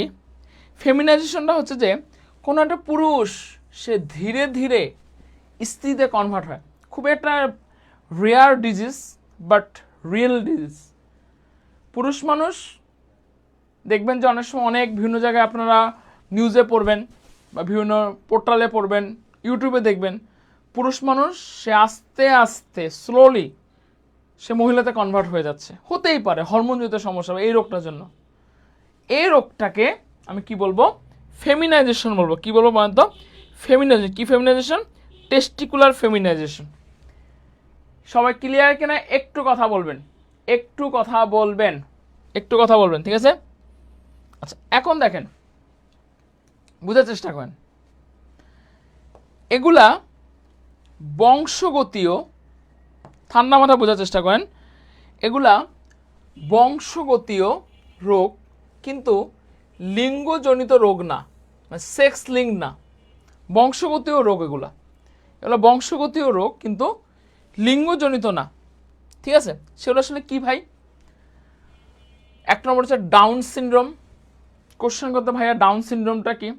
আল্লাহ মাফ করুক, সবাইকে আল্লাহ সুস্থ রাখুক। ডাউন সিনড্রোম এমন একটা রোগ, দেখবেন যে অনেক বাচ্চা বা অনেক মানুষ আছে যারা একটু প্রতিবন্ধী টাইপের বা একটু মুখটা অন্যরকম, সেটাকে আমরা কী রোগ বলি বলেন তো? ডাউন সিনড্রোম বলি। কি বলি? ডাউন সিনড্রোম বলি। আচ্ছা, পরেরটা কি বলছি?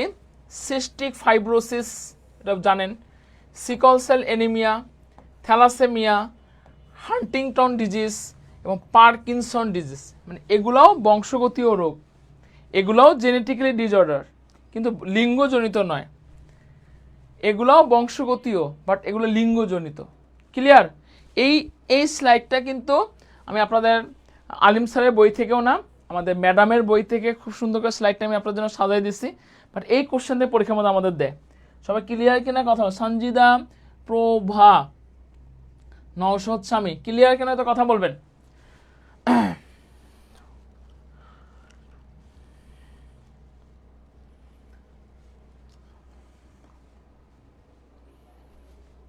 ক্লিয়ার কিনা কথা বলবেন।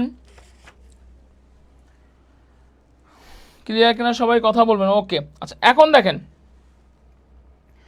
যে কথা বলতেছিলাম, আমি একটু যদি আপনাদের সামনে কথা যদি বলি, সেটা হচ্ছে বন্যান্ধতা সম্পর্কে একটু কথা বলতে চাই। সবাই ঠান্ডা মাথায় বোঝার চেষ্টা করবেন। ঠিক আছে? বন্যান্ধতা নিয়ে একটু কথা বলবো। বন্যান্ধতা, বন্যান্ধতা।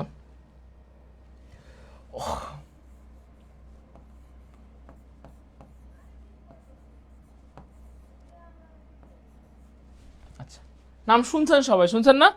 বন্যান্ধতার নামটা অবশ্যই শুনছেন। ঠিক আছে? আচ্ছা, এখন কোশ্চেন হচ্ছে যে বন্যান্ধতা সম্পর্কে প্রথম ধারণা দেয় কে? দেখি কি কমেন্ট করতে পারেন, বলেন। বন্যান্ধতা সম্পর্কে প্রথম ধারণা দেয় কে? দেখেন, বন্যান্ধতা সম্পর্কে প্রথম ধারণা দেয় যে বিজ্ঞানী, তার নাম হচ্ছে জন ডাল্টন। জন ডাল্টন বন্যান্ধতা সম্পর্কে প্রথম যে ধারণা দেয় যে বিজ্ঞানী, তার নাম কি? John Dalton. ঠিক আছে? এই জন্য বন্যান্ধতাটাকে আমরা কি বলবো? ডেল্টনিজমও বলা হয়। ডেল্টনিজম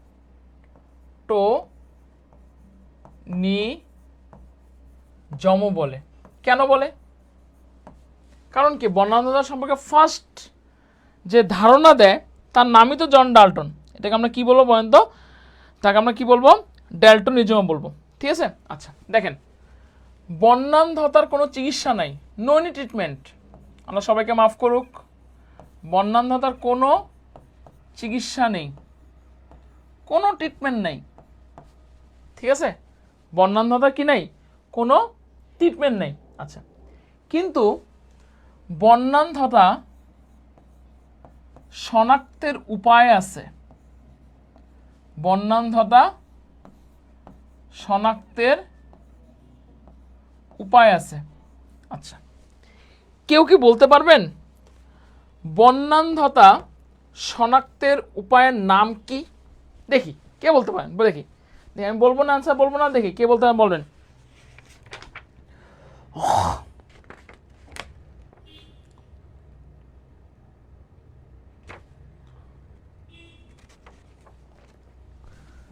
সবাই একটু কথা বলবেন।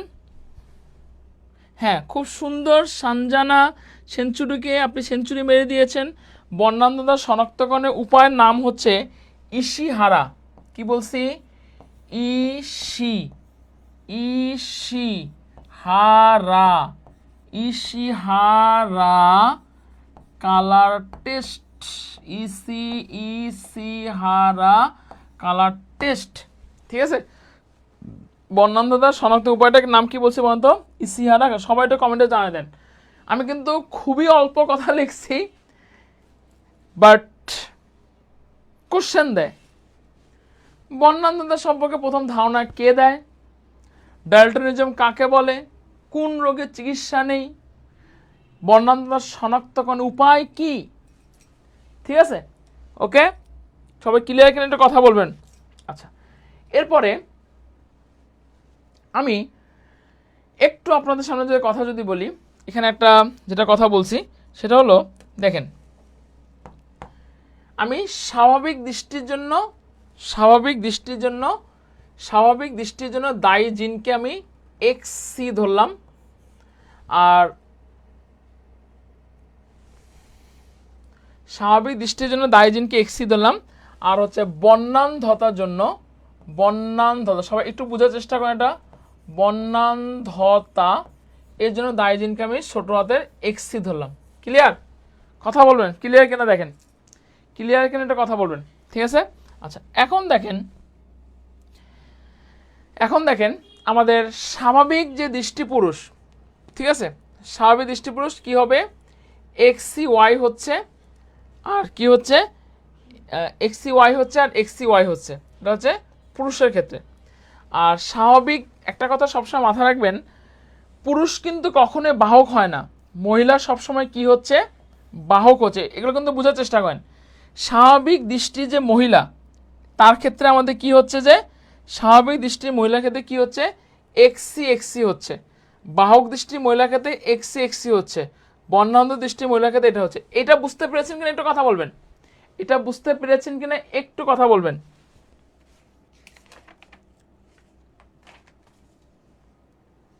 দেখেন, মানে স্বাভাবিক দৃষ্টি, মানে আমি যে কথা বলতেছিলাম, পুরুষরা তারা কখনো বাহক হবে না ভাই, তারা কখনো বাহক হচ্ছে না। এজন্য এটা কি হচ্ছে বলেন তো? এজন্য কি হচ্ছে? পুরুষের ক্ষেত্রে স্বাভাবিক আর বর্ণান্ধ, মহিলাদের ক্ষেত্রে স্বাভাবিক হয়, বাহক হয়, বর্ণান্ধ হয়। জাস্ট তার ক্ষেত্রে ঘটনাগুলো এ ধরনের হয়। ক্লিয়ার কিনা একটু কথা বলবেন। এটা ক্লিয়ার কিনা কথা বলবেন। সানজানা সেঞ্চুরি বলছি ইয়েস। সবাই ক্লিয়ার কিনা একটু কথা বলবেন, আমি সবার কাছ থেকে কমেন্ট জানতে চাচ্ছি। আচ্ছা, এখন দেখেন,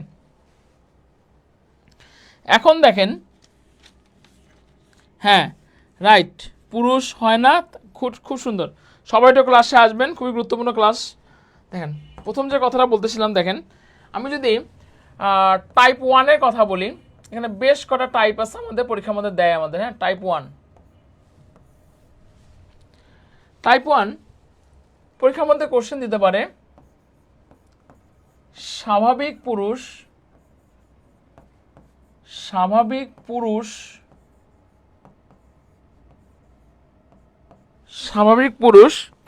আর ক্রস করব কার সাথে? বর্ণান্ধ মহিলার সাথে আমি ক্রস করাবো, তাই তো? স্বাভাবিক পুরুষ আর হচ্ছে বর্ণান্ধ মহিলার সাথে আমি কি করাবো? ক্রস করাবো। দেখেন, স্বাভাবিক পুরুষের ক্ষেত্রে আমাদের কি হচ্ছে আমি একটু দেখি। স্বাভাবিক পুরুষ, তাহলে আমি লিখি, দেখেন স্বাভাবিক পুরুষ আমি লিখে দিই। সবাই একটু খাতার মধ্যে লিখবেন, বুঝতে চেষ্টা। স্বাভাবিক পুরুষের ক্ষেত্রে আমাদের কি হচ্ছে? এক্স, ঠিক আছে, তারপর সি ওয়াই স্বাভাবিক পুরুষ। বর্ণান্ধ মহিলার ক্ষেত্রে কি হচ্ছে ভাই, এক্স সি এক্স সি, তাই না? এইটাই তো। তো পরীক্ষার মধ্যে যে কোশ্চেনটা দেয় দেখেন আমাদের এখানে কি হচ্ছে, আমি যদি দেই কি হবে, এখানে হবে যে এক্স সি একটা হবে আর ওয়াই একটা হবে, তাই না? আচ্ছা, আর এই জায়গায় আমাদের কি হবে ভাই, একটু দেখেন সবাই, এই জায়গায় কি হবে, এই জায়গায় হলো এক্স হবে সি হবে, এক্স হবে সি হবে, ঠিক আছে? আচ্ছা, এখন দেখেন জাস্ট আমি ক্রস করাবো এই এই, আবার এটার সাথে এটা, তাই না? কি হবে দেখেন, X C X C X C X C Y X C Y X C, ঠিক আছে? তার মানে কি, এটা কি দাঁড়াচ্ছে বলেন তো, এটা কি দাঁড়াচ্ছে আমাদের, বাহক বাহক কন্যা, তাই না? এখানেও কি দাঁড়াচ্ছে, এটা বাহক কন্যা বাহক কন্যা, এটা কি বর্ণান্ধ ছেলে বর্ণান্ধ ছেলে, এটা কি হচ্ছে বলতো, বর্ণান্ধ ছেলে, ঠিক আছে? তার মানে কি, স্বাভাবিক পুরুষ আর বর্ণান্ধ মহিলার ক্ষেত্রে যদি বিয়ে দেওয়া হয়, যে কোশ্চেন আমাদের পরীক্ষার মধ্যে দেয়, হ্যাঁ রাইট, আমি বুঝাই দিচ্ছি, দেখেন যে কথাটা পরীক্ষার মধ্যে দেয়, এক্ষেত্রে আপনার স্বাভাবিক সন্তান কত পার্সেন্ট হবে পরীক্ষার মধ্যে যদি দেয়, এক্ষেত্রে স্বাভাবিক সন্তান কত পার্সেন্ট হচ্ছে বলেন তো, বোর্ডটা দেখে বলেন, স্বাভাবিক পুরুষ বর্ণান্ধ মহিলার মধ্যে বিয়ে দিলে স্বাভাবিক সন্তান কত পার্সেন্ট, একটু সবাই কমেন্ট করবেন, স্বাভাবিক সন্তান কত পার্সেন্ট বলেন, স্বাভাবিক সন্তান কত পার্সেন্ট, একটু সবাই মেহেরবানি করে কমেন্ট করেন, স্বাভাবিক সন্তান কত পার্সেন্ট, অবশ্যই মাথা রাখবেন স্বাভাবিক সন্তান হচ্ছে 0%, কত পার্সেন্ট, 0%, স্বাভাবিক সন্তান কত পার্সেন্ট, সবাই কথা বলবেন, কত পার্সেন্ট স্বাভাবিক সন্তান, 0%, পরীক্ষার মধ্যে দেয় স্বাভাবিক সন্তান কত পার্সেন্ট, 0%, ঠিক আছে? আর পরীক্ষার মধ্যে যদি দেয় বাহক সন্তান কত পার্সেন্ট আর বর্ণান্ধ সন্তান কত পার্সেন্ট, বাহক সন্তান কত পার্সেন্ট পরীক্ষার মধ্যে দেয়, বাহক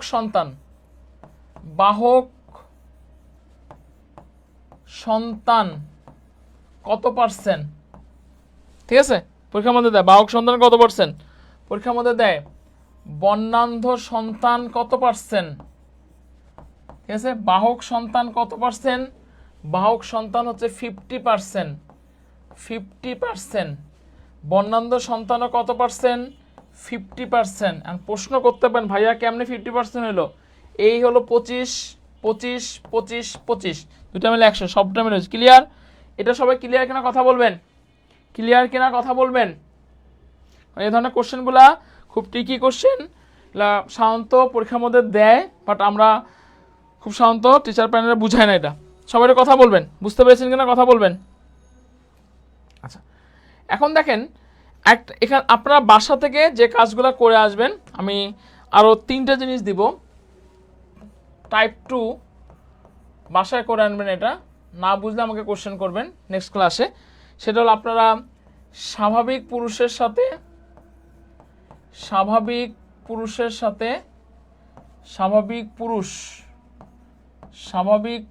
সাথে আপনি বাহক মহিলার বিয়ে দিবেন, সেক্ষেত্রে আসলে বাহক মহিলার সেক্ষেত্রে কি হবে না হবে সেটা নিয়ে একটু আলোচনা করবেন, ঠিক আছে? বাহক মহিলার বিয়ে দিবেন, ঠিক আছে? আচ্ছা, টাইপ 2 গেল, আরেকটা টাইপ আসতেছে আমাদের, টাইপ 2, টাইপ 3 আর টাইপ 4, 4টা টাইপ আমাদের এখানে আছে। টাইপ 3 টাইপ 3 কি হবে, বর্ণান্ধ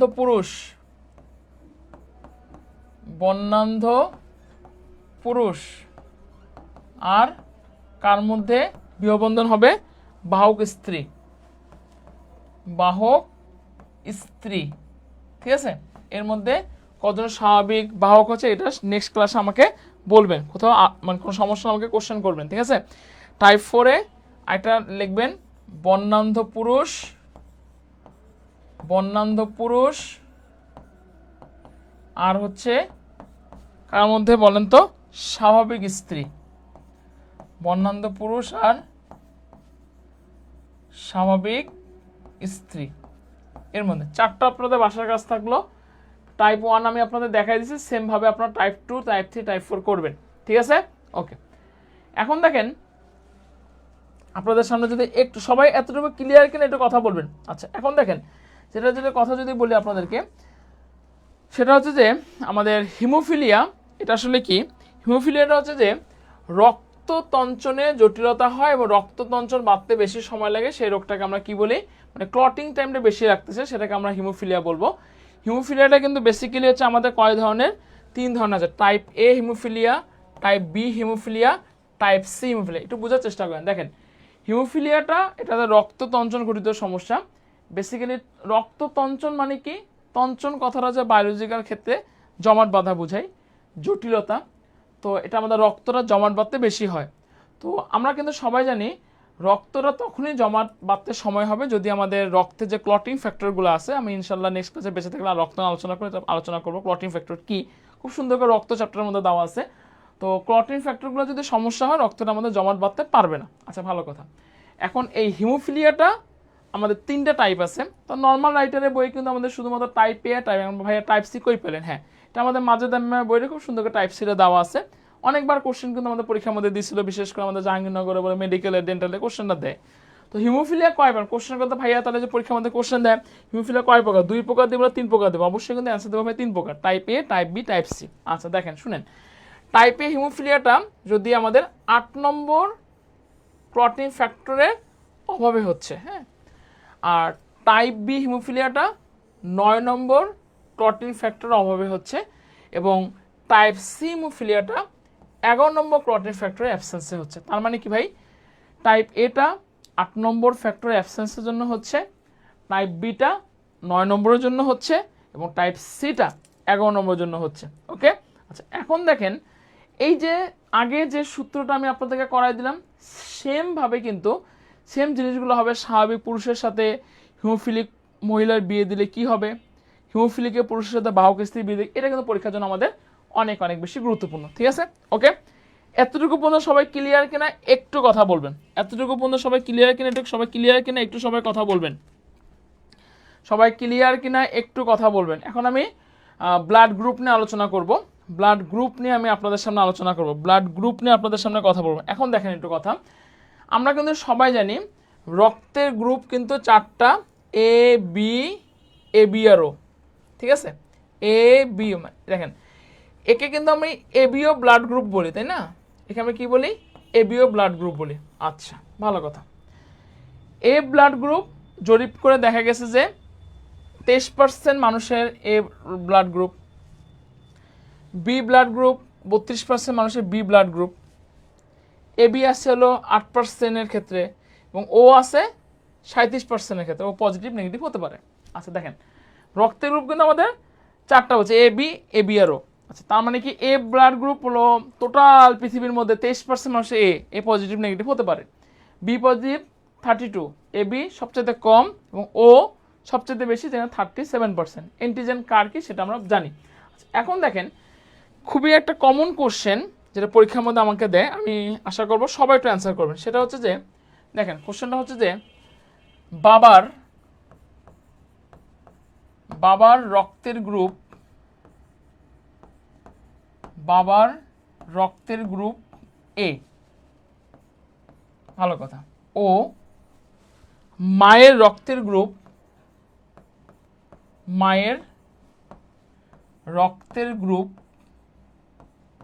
মায়ের রক্তের গ্রুপ এ, ঠিক আছে, বুঝেন, বাবার রক্তের গ্রুপও এ, মায়ের রক্তের গ্রুপ এ।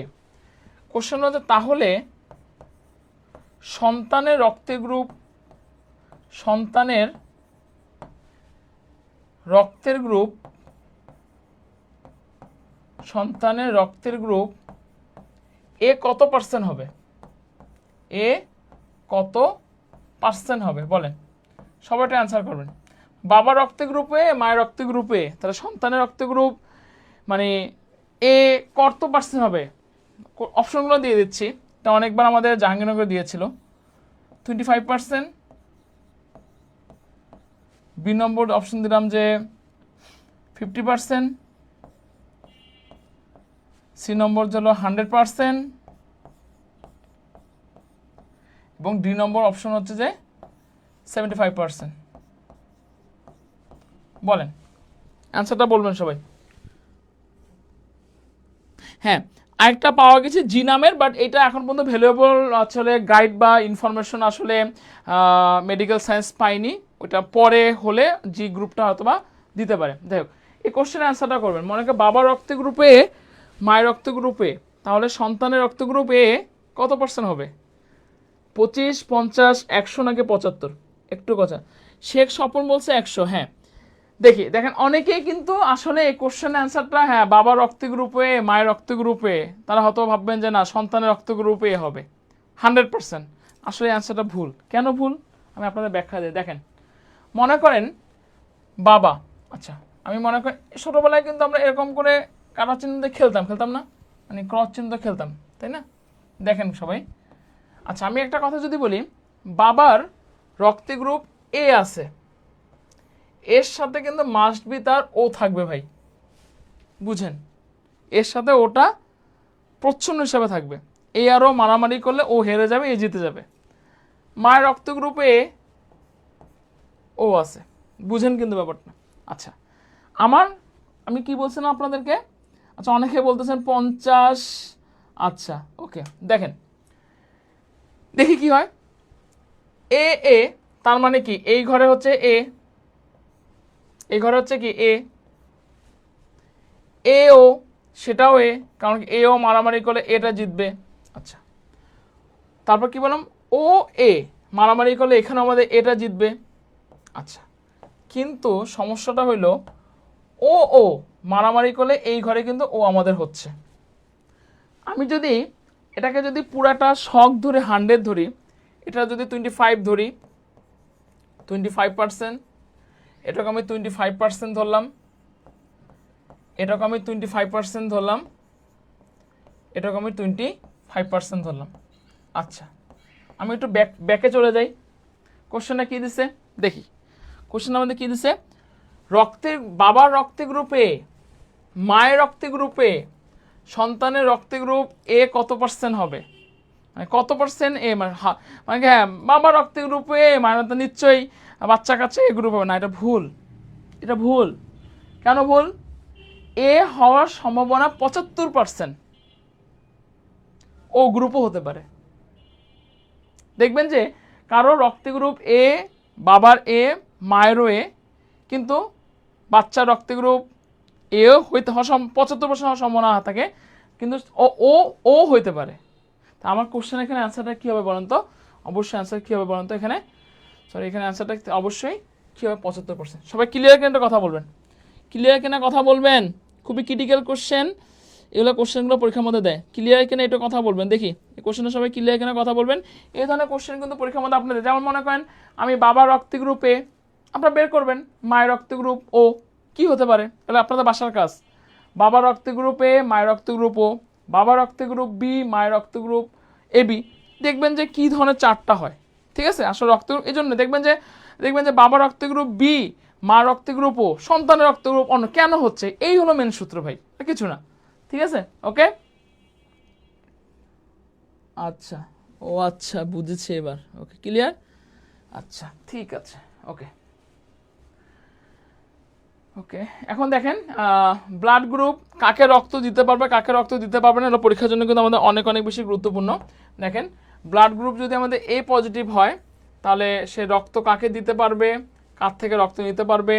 বি পজিটিভ হলে কাকে রক্ত দিতে পারবে, কাকে রক্ত দিতে পারবে। A B positive, O positive, A negative, বে নেগেটিভ, এ বি নেগেটিভ, কাকে দিতে পারবে, কাকে দিতে পরীক্ষার মধ্যে আমরা জানি। দেখেন এ বি সে সবার থেকে রক্ত নিতে পারবে, ঠিক আছে, সবার থেকে রক্ত, তারপরেও এটা যদিও বলা হয় সবার থেকে রক্ত নিতে পারবে, তারপরে কিন্তু দেখা যাচ্ছে যে আল্লাহ না করুক কারো যদি এবি পজিটিভ ব্লাড দরকার পড়ে, তখন কিন্তু এবি পজিটিভই ডোনার থেকে নেওয়া হয়। এটা অনেকগুলো সায়েন্স আছে আসলে, যদিও সে সবার থেকে রক্ত নিতে পারবে, কিন্তু বডিতে গেলে আসলে অনেক ব্যাপার আছে, সবার থেকে রক্ত নেওয়া হয় না, এবি পজিটিভ থেকে এবি পজিটিভ ব্লাড গ্রুপ নেওয়া হয়। ওকে, আচ্ছা, আর সার্বজনীন দাতা আমি কাকে বলবো আর সার্বজনীন গ্রহীতা কাকে বলবো, পরীক্ষার জন্য কিন্তু অনেক অনেক বেশি গুরুত্বপূর্ণ। দেখেন, সার্বজনীন দাতা কাকে বলি ভাই, এটা খুবই গুরুত্বপূর্ণ কোশ্চেন। দুইটা কোশ্চেন কিন্তু অনেকবার আমাদের জাহাঙ্গীরনগরে দিয়েছে, কৃষিতে দিয়েছে, রাজশাহীতে দিয়েছে এবং মেডিকেলেও দিয়েছে। সার্বজনীন দাতা কাকে বলি, সার্বজনীন দাতা কাকে বলি এবং সার্বজনীন হচ্ছে গ্রহীতা কাকে বলি, একটু সবাই কথা বলবেন। হ্যাঁ দেখেন, সার্বজনীন দাতা আমি কাকে বলি, সার্বজনীন দাতা আমি ও নেগেটিভকে সার্বজনীন দাতা বলি, সার্বজনীন গ্রহীতাকে আমি কাকে বলি বলতে এবি পজিটিভকে আমি সার্বজনীন হচ্ছে গ্রহীতা বলি। ঠিক আছে, সার্বজনীন হচ্ছে গ্রহীতা বলি। ঠিক আছে, সার্বজনীন গ্রহীতা বলি। ওকে, ক্লিয়ার কিনা একটু কথা বলবেন। আচ্ছা, এরপরে আমি রুই মাছ নিয়ে কথা বলবো। রুই মাছ জাস্ট অল্প কয়েকটা টপিক যদি আমরা পড়ি তাহলে কিন্তু চ্যাপ্টারটা আমরা ক্লিয়ার করতে পারবো। ঠিক আছে, জিন তত্ত্ব বিবর্তন সম্পর্কে ক্লিয়ার কিনা একটু কথা বলুন। দেখেন, রুই মাছ সম্পর্কে যদি আমি স্লাইডটা খুব সুন্দর করে দিচ্ছি, দেখেন মেজর কাপ বা বড় কাপ আসলে কোনগুলা। মেজর কাপ মানে রুই মাছ তো আমাদের কাপ জাতীয় মাছ, তাই না? রুই মাছ তো আমাদের কি কাপ জাতীয় মাছ। রুই মাছটা কি আমাদের কাপ জাতীয় মাছ। কি কি আছে? রুই, কাতলা, মৃগেল। হ্যাঁ, এগুলো কিন্তু একই, কিন্তু দেখবেন সবগুলো কিন্তু একই রকম, একই ধরনের মাথা, একই ধরনের লেজ, একই ধরনের দাম। রুই, কাতলা, মৃগেল। কিন্তু মৃগেলের দামটা মানে কম বাজারে। তো বৃদ্ধি যদি কথা বলি, স্বাভাবিক অবস্থায় খামারে বছরে 35 থেকে 45 সেন্টিমিটার লম্বা এবং 700 থেকে আপনার হচ্ছে যে 900 গ্রাম ওজন বিশিষ্ট, এবং হালদা নদীর রুই মাছ 2 থেকে 2.5 কেজি পর্যন্ত হতে পারে। খুবই একটা গুরুত্বপূর্ণ কোশ্চেন। ঠিক আছে ভাই, আমরা সাধারণত বাজারে যে রুই মাছগুলো দেখতে পারি সেই রুই মাছগুলো ভাই চাষের হয়, 1 কেজির বা 1.5 কেজি হয়, কিন্তু দেখবেন যে বাজারে অনেক সময় বিশাল বড় বড় রুই মাছ 2 কেজি, 2.5 কেজি, 3 কেজি বড় বড় রুই মাছ, দামও এমন বড় বড়। হ্যাঁ, সেটা সাধারণত হালদা নদীর রুই মাছ, এগুলো নদীর রুই মাছ। হ্যাঁ, মনে রাখবেন চাষের রুই মাছগুলো ছোট হবে ভাই। কখনো চাষের রুই, কেউ যদি বলে যে না এটা পুকুরের রুই মাছ, বিশ্বাস করবেন না, কারণ পুকুরের রুই মাছ কখনোই, বা নদীর রুই মাছ যদি বলে সে কখনোই বিশ্বাস করবে না, কারণ নদীর রুই মাছ কখনোই আপনার 2 বা 2.5 কেজি উপরে সবসময় হয়। ঠিক আছে, ওকে।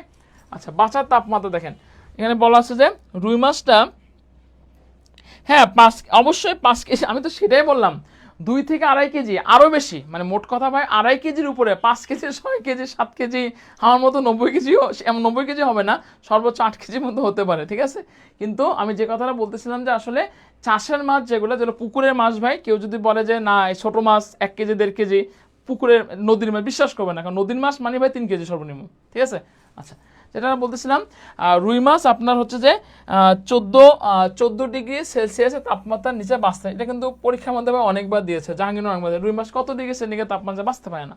14 ডিগ্রি সেলসিয়াস তাপমাত্রার নিচে সে হলো বাঁচতে পারে না। আচ্ছা, এরপর দেখেন খাদ্যটা কি, আমাদের আঙ্গুলিপোনা জাতীয় প্ল্যাংটন জাতীয় খাবার সে খায়, মানে সে খাবারগুলো কি বলা আছে। বসতির সময় হালদা নদীকে প্রাকৃতিক জিন ব্যাংক সমৃদ্ধ মৎস্যখনি নামে অভিহিত করা হয়। রুই মাছ সাধারণত প্লাবন ভূমিতে ডিম পারে। হালদা নদী মোট মৎস্য চাহিদা 70% পূরণ করে। রুই মাসে মৌসুমী অবস্থায় মদুনাঘাট এলাকায়, এবং রুই মাসে চাষের জন্য পুকুরের গভীরতা 60 ফুট হওয়া প্রয়োজন। প্রত্যেকটা লাইন থেকে কোশ্চেন আসছে, আমি যদি তো আলোচনা করে দেখেন, প্রাকৃতিক জিন ব্যাংক সমৃদ্ধ মৎস্যখনি কাকে বলা হচ্ছে? মৎস্যখনিকে আমরা হালদা নদী বলি। কাকে নদী বলি? হালদা নদীকে আমরা মৎস্যখনি বলবো। তো রুই মাছ চাষের জন্য পুকুরের গভীরতা কত ফুট হওয়া দরকার? 60 ফুট হওয়া দরকার। ওকে, এরপরে দেখেন রুই মাছের বেশ শ্রেণীতাত্ত্বিক অবস্থান থেকে আমাদের পরীক্ষার মধ্যে কোশ্চেন দেয়। আমরা সবাই জানি রুই মাছের পর্বটা কি ভাই? কর্ডাটা। উপপর্বটা কি? ভার্টেব্রাটা। ক্লাস হচ্ছে অ্যাক্টিনোপটেরিকজি, তারপর হচ্ছে সিপ্রোফর্মিস। এগুলো মানে মোট কথা আমাদের phylum, subphylum, class, order, family, genus এবং স্পিসিস পরীক্ষার জন্য আমাদের অনেক বেশি গুরুত্বপূর্ণ। রুই মাছের বৈজ্ঞানিক নামটা কি? ল্যাবিও রোহিতা ভাই। ঠিক আছে, পরীক্ষার মধ্যে দেয় ল্যাবিও রোহিতা। ঠিক আছে, আচ্ছা, এখন দেখেন পরে যদি চলে আসি, আমি বাহ্যিক গঠনে যদি একটু আপনাদের সামনে কথা বলতে চাই, বাহ্যিক গঠনে যদি একটু কথা বলতে চাই, সবাই একটু দেখবেন বাহ্যিক গঠনটা। সেটা হচ্ছে যে আমাদের এর আকৃতিটা কিরকম। আমরা আকৃতি জানি যে এটা হচ্ছে মাছ আকৃতি, রুই মাছ তো মাছ। চলনের সময় পানির ভিতরে গতি বাধাগ্রস্ত হয় না বলে আকৃতিকে আমরা স্টিম লাইন্ড বলি। তো এই কোশ্চেনটা জাহাঙ্গীরনগর একবার দিয়েছিল। তো চলনের সময় রুই মাছ সে সাধারণত বাধাগ্রস্ত হয় না, এই জন্য আমরা স্টিম লাইনটাও বলবো। ঠিক আছে, আচ্ছা, এখন যে কোশ্চেনটা পরীক্ষার মধ্যে বেশি দেয়, আমাদের রুই মাছ আমাদের কয়টি অংশে বিভক্ত? একটু সবাই কমেন্ট করবেন, বলেন তো রুই মাছ কয়টি অংশে বিভক্ত ভাই? রুই মাছ 3টি অংশ হতে, কি কি?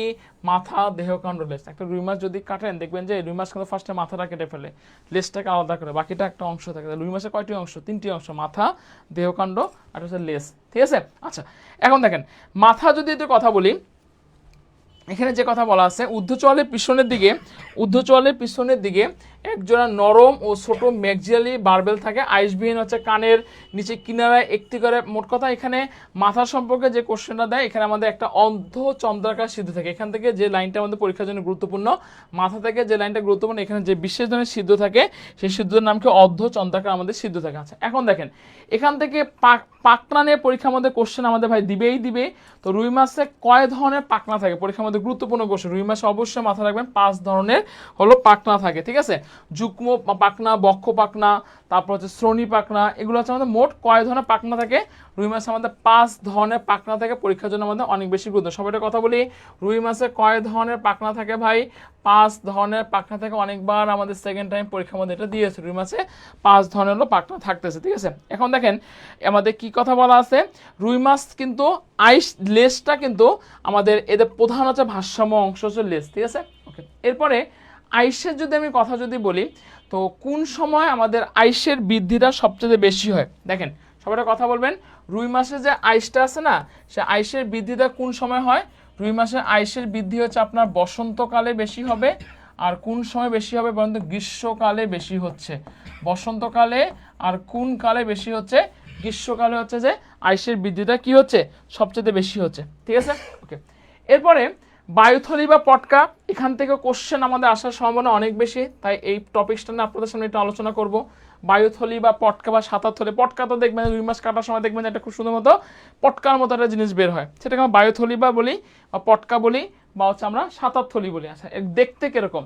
এটা দেখতে হচ্ছে যে সাদা থলের মতো। কিসের মতো দেখতে? কিসের মতো? এটা দেখতে হচ্ছে সাদা থলের মতো। আচ্ছা, এখন দেখেন এখানে যে কথাটা বলা আছে, যে এখান থেকে যে কোশ্চেন দেয়, বায়ুথলি বা পটকা বা সাঁতার থলির কয় প্রাচীর বিশিষ্ট? তো অবশ্যই 2টা প্রাচীর বিশিষ্ট। কি আছে ভাই? টিউনিকা এক্সটার্না আছে। এক্সটার্না মানে বাইরের, আপনারা যখন পরীক্ষা দিচ্ছেন এক্সটার্নাল গার্ড, ইন্টারনাল গার্ড পড়ছেন।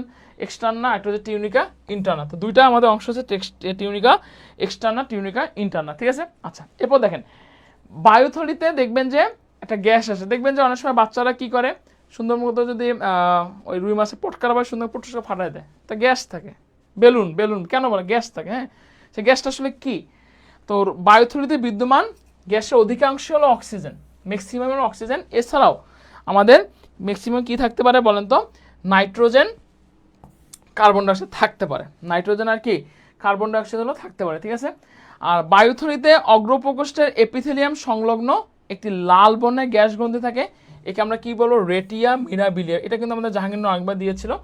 এখানে বিশেষ ধরনের একটা গ্যাস গ্রন্থি থাকে, সেই গ্যাস গ্রন্থি থেকে আমরা কি বলবো বলেন তো? রেটিয়া মিরাবিলিয়া বলবো। ওকে, আচ্ছা, বায়ুথলি বা পটকা বা সাঁতার থলি কাজটা কি? কাজ থেকে কোশ্চেন পরীক্ষার মধ্যে দেয়। তো এটা বেসিক্যালি কি করে? প্লবতা রক্ষাকারী অঙ্গ হিসাবে কাজ করে কে? বায়ুথলি বা পটকা। মাছের আপেক্ষিক গুরুত্ব নিয়ন্ত্রণ করতেছে কে বলেন তো? বায়ুথলি বা পটকা হচ্ছে। আচ্ছা, ঠিক আছে, তাও বায়ুথলি অক্সিজেন আধার হিসাবে কাজ করে। তারপর ওবেসিয়ান ওসিকল পানিতে, প্রত্যেকটা হলো কার কাজ? বায়ুথলি বা হলো পটকার কাজ, ঠিক আছে? ওকে, এরপরে দেখেন লাভা দশার পরিবর্তন। এখান থেকেও কিন্তু একটা কোশ্চেন কিন্তু আমাদের পরীক্ষার মধ্যে। ধন্যবাদ শ্রীপনা শাহকে, লাইক দিয়ে দেবে শ্রীপনা শাহকে।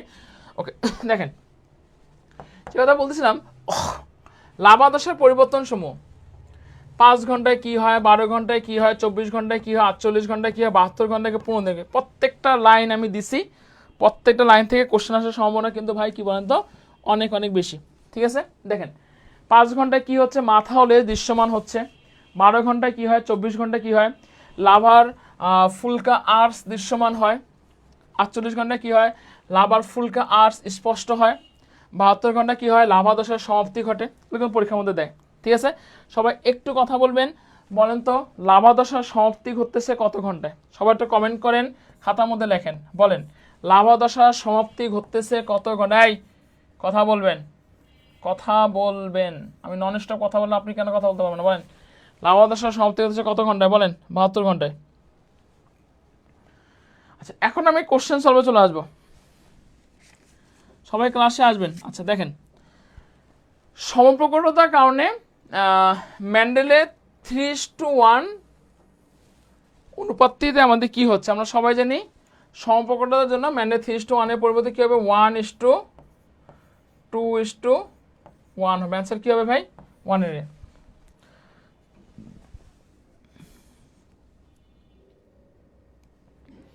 আচ্ছা, সবাই অ্যান্সার করবেন। পরের কোশ্চেন চলে আসে, অসম্পূর্ণ প্রকটতার জন্য ম্যান্ডেলের মনোহাইব্রিড ক্রসের অনুপাত কোনটি হয় বলেন। অসম্পূর্ণ প্রকটতার জন্য ম্যান্ডেলের কি হয়েছে আমরা সবাই জানি। অসম্পূর্ণ প্রকটতার জন্য রেশিওর কি দাঁড়াচ্ছে 1:2:1। অ্যান্সার এটা, ঠিক আছে। আচ্ছা, পরে চলে আসি, অসম্পূর্ণ প্রকটতার জন্য লাল ফুল এবং সাদা ফুল বিশিষ্ট উদ্ভিদের সংকরায়নে F2 জনুতে কোন রঙের ফুল দেখা যাবে না। দেখেন, অসম্পূর্ণ প্রকটতা, এখানে যে উদ্ভিদটাকে বেছে নিয়েছি সেই উদ্ভিদের নাম আমি আপনাদের কি বলছিলাম, সন্ধ্যামালতি উদ্ভিদ, মিরাবালি জালাপা। আচ্ছা, এখানে বেসিক্যালি কি হয়, লাল রঙের সন্ধ্যামালতির সাথে সাদা রঙের সন্ধ্যামালতি যদি আমরা ক্রস করাই, F1 এর ক্ষেত্রে লাল এবং সাদার মধ্যে প্রকট কোনটা, লালটা প্রকট। প্রকটটা সম্পূর্ণভাবে প্রকাশিত না হতে পারে, মাঝামাঝি একটা কালার পাবে, কালারটার নাম হচ্ছে গোলাপি কালার, ঠিক আছে। আর F2 এর ক্ষেত্রে আমি কি পাবো 1:2:1 পাবো। একটা কি পাবো লাল পাবো, একটা কি পাবো সাদা পাবো, দুটা কি পাবো গোলাপি পাবো। পাওয়া যাবে না, লাল পাওয়া যাবে, সাদা পাওয়া যাবে, তাই পাওয়া যাচ্ছে না কোনটা, অ্যান্সার হচ্ছে ডি। অ্যান্সার হচ্ছে ডি। ধন্যবাদ সঞ্জনা সেঞ্চুরিকে। ওকে, পরের কোশ্চেন চলে আসি, অসম্পূর্ণ প্রকটতার জন্য লাল ফুল এবং সাদা ফুল বিশিষ্ট উদ্ভিদের সংকরে F2 জনুতে কোন রঙের ফুল বেশি দেখা যায়। F2 জনের রেশিওটা কি 1:2:1।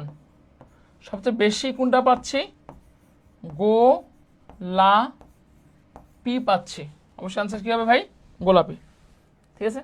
ওকে, পরের কোশ্চেন, সমপ্রকটতার কারণে কালো পালক ও সাদা পালক মুরগি ক্রসে F1 জন্য সবাই কোন বর্ণের হবে। সমপ্রকটতার জন্য কালো সাদা ক্রস যুক্ত হবে, সবাই কি হবে কালো সাদা ক্রস যুক্ত হচ্ছে, ঠিক আছে। ওকে, সবাই একটা কথা বলবেন।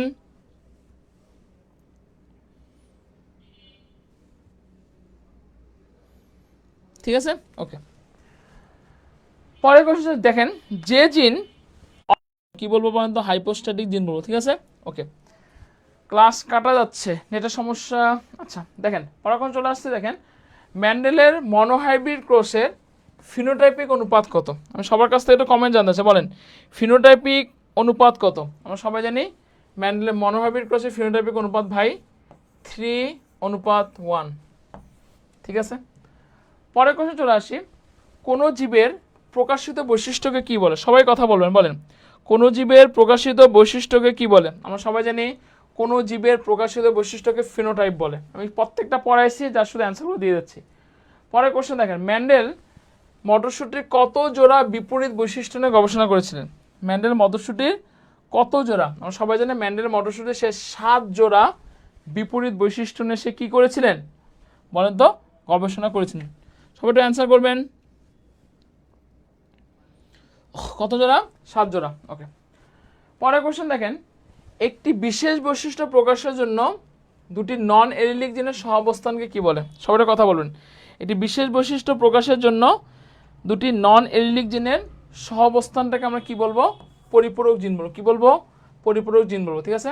আচ্ছা, পরের কোশ্চেনে চলে আসতেছি, দেখেন দ্বৈত প্রচ্ছন্ন অ্যাপিস্ট্যাটিসের F2 জনুতে ফিনোটাইপিক অনুপাত কত। সবাই একটা কথা বলবেন, দ্বৈত প্রচ্ছন্ন অ্যাপিস্ট্যাটিস, আমি একটু যদি কথা বলি, আমরা সবাই জানি দ্বৈত প্রচ্ছন্ন অ্যাপিস্ট্যাটিসের একটা উৎকৃষ্ট উদাহরণ হচ্ছে যে জন্মগত মুখ বধির, ঠিক আছে। তো মজার ব্যাপার কি জানেন, একজন মুখ বধির ছেলের সাথে মুখ বধির মেয়ের ভিতরে বিয়ে দিলে তাহলে প্রথম বংশধরে সবগুলা সন্তানই হবে একেবারেই স্বাভাবিক সন্তান, কিন্তু F2 জনুতে রেশিওটা দাঁড়াবে 9:7। তার মানে কি 9 জন কি হচ্ছে, 9 জন হচ্ছে স্বাভাবিক, আর 7 জন কি হচ্ছে বলেন তো, 7 জন হচ্ছে আমাদের মুখ বধির, ঠিক আছে। তাহলে এখানে অনুপাত অবশ্যই কত, 9:7। ওকে, এরপরে আমি রুই মাছের এমসিকিউর কথা যদি বলি আপনাদেরকে, সবাই একটু কথা বলবেন। রুই মাছের কোথায় কার্বন ডাই অক্সাইড যুক্ত রক্ত থাকে? আমরা সবাই জানি রুই মাছের হচ্ছে যে আমাদের কার্বন ডাই অক্সাইড যুক্ত রক্ত থাকতেছে হলো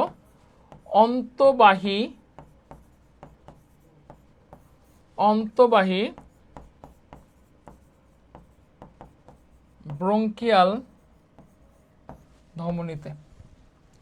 পরের কোশ্চেন দেখেন, রুই মাছের পটকা ও অন্ননালী সংযুক্ত হয়। পটকা আর অন্ননালী সংযুক্ত হচ্ছে কিসের মাধ্যমে?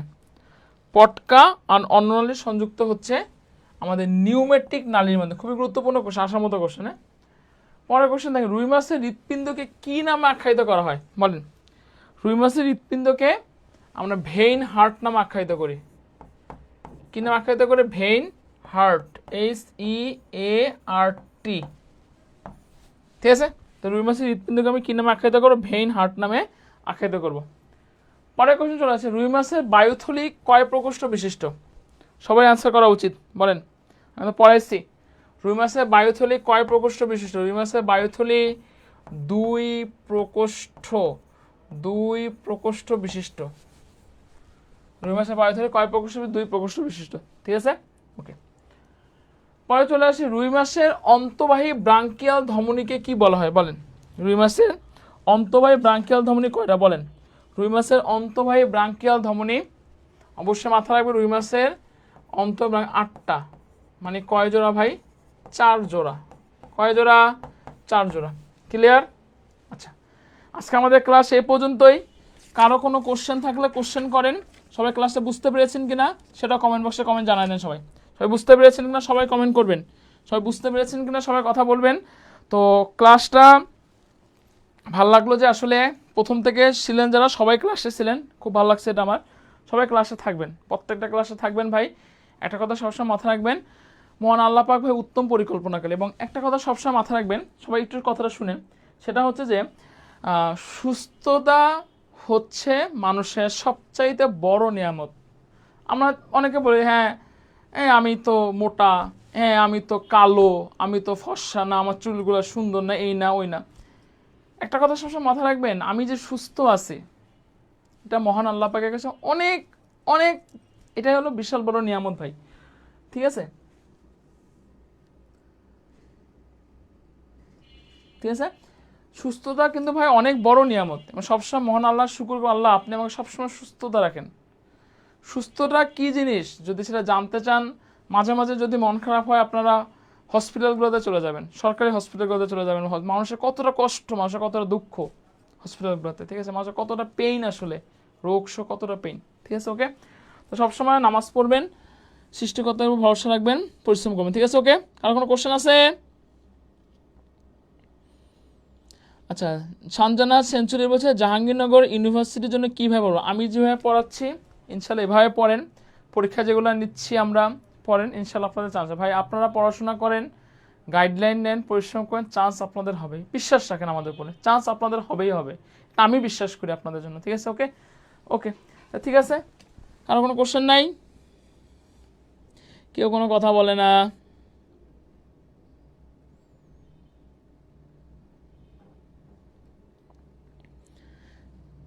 ঠিক আছে, ওকে, তো সবাই ভালো থাকবেন। হ্যাঁ, টাটা।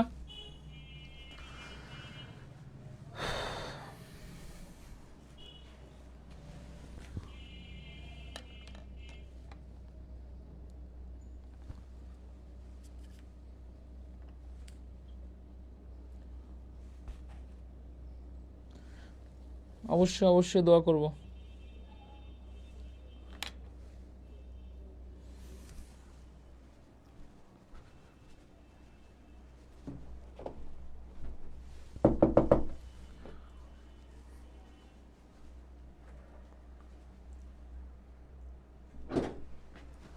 শেষ।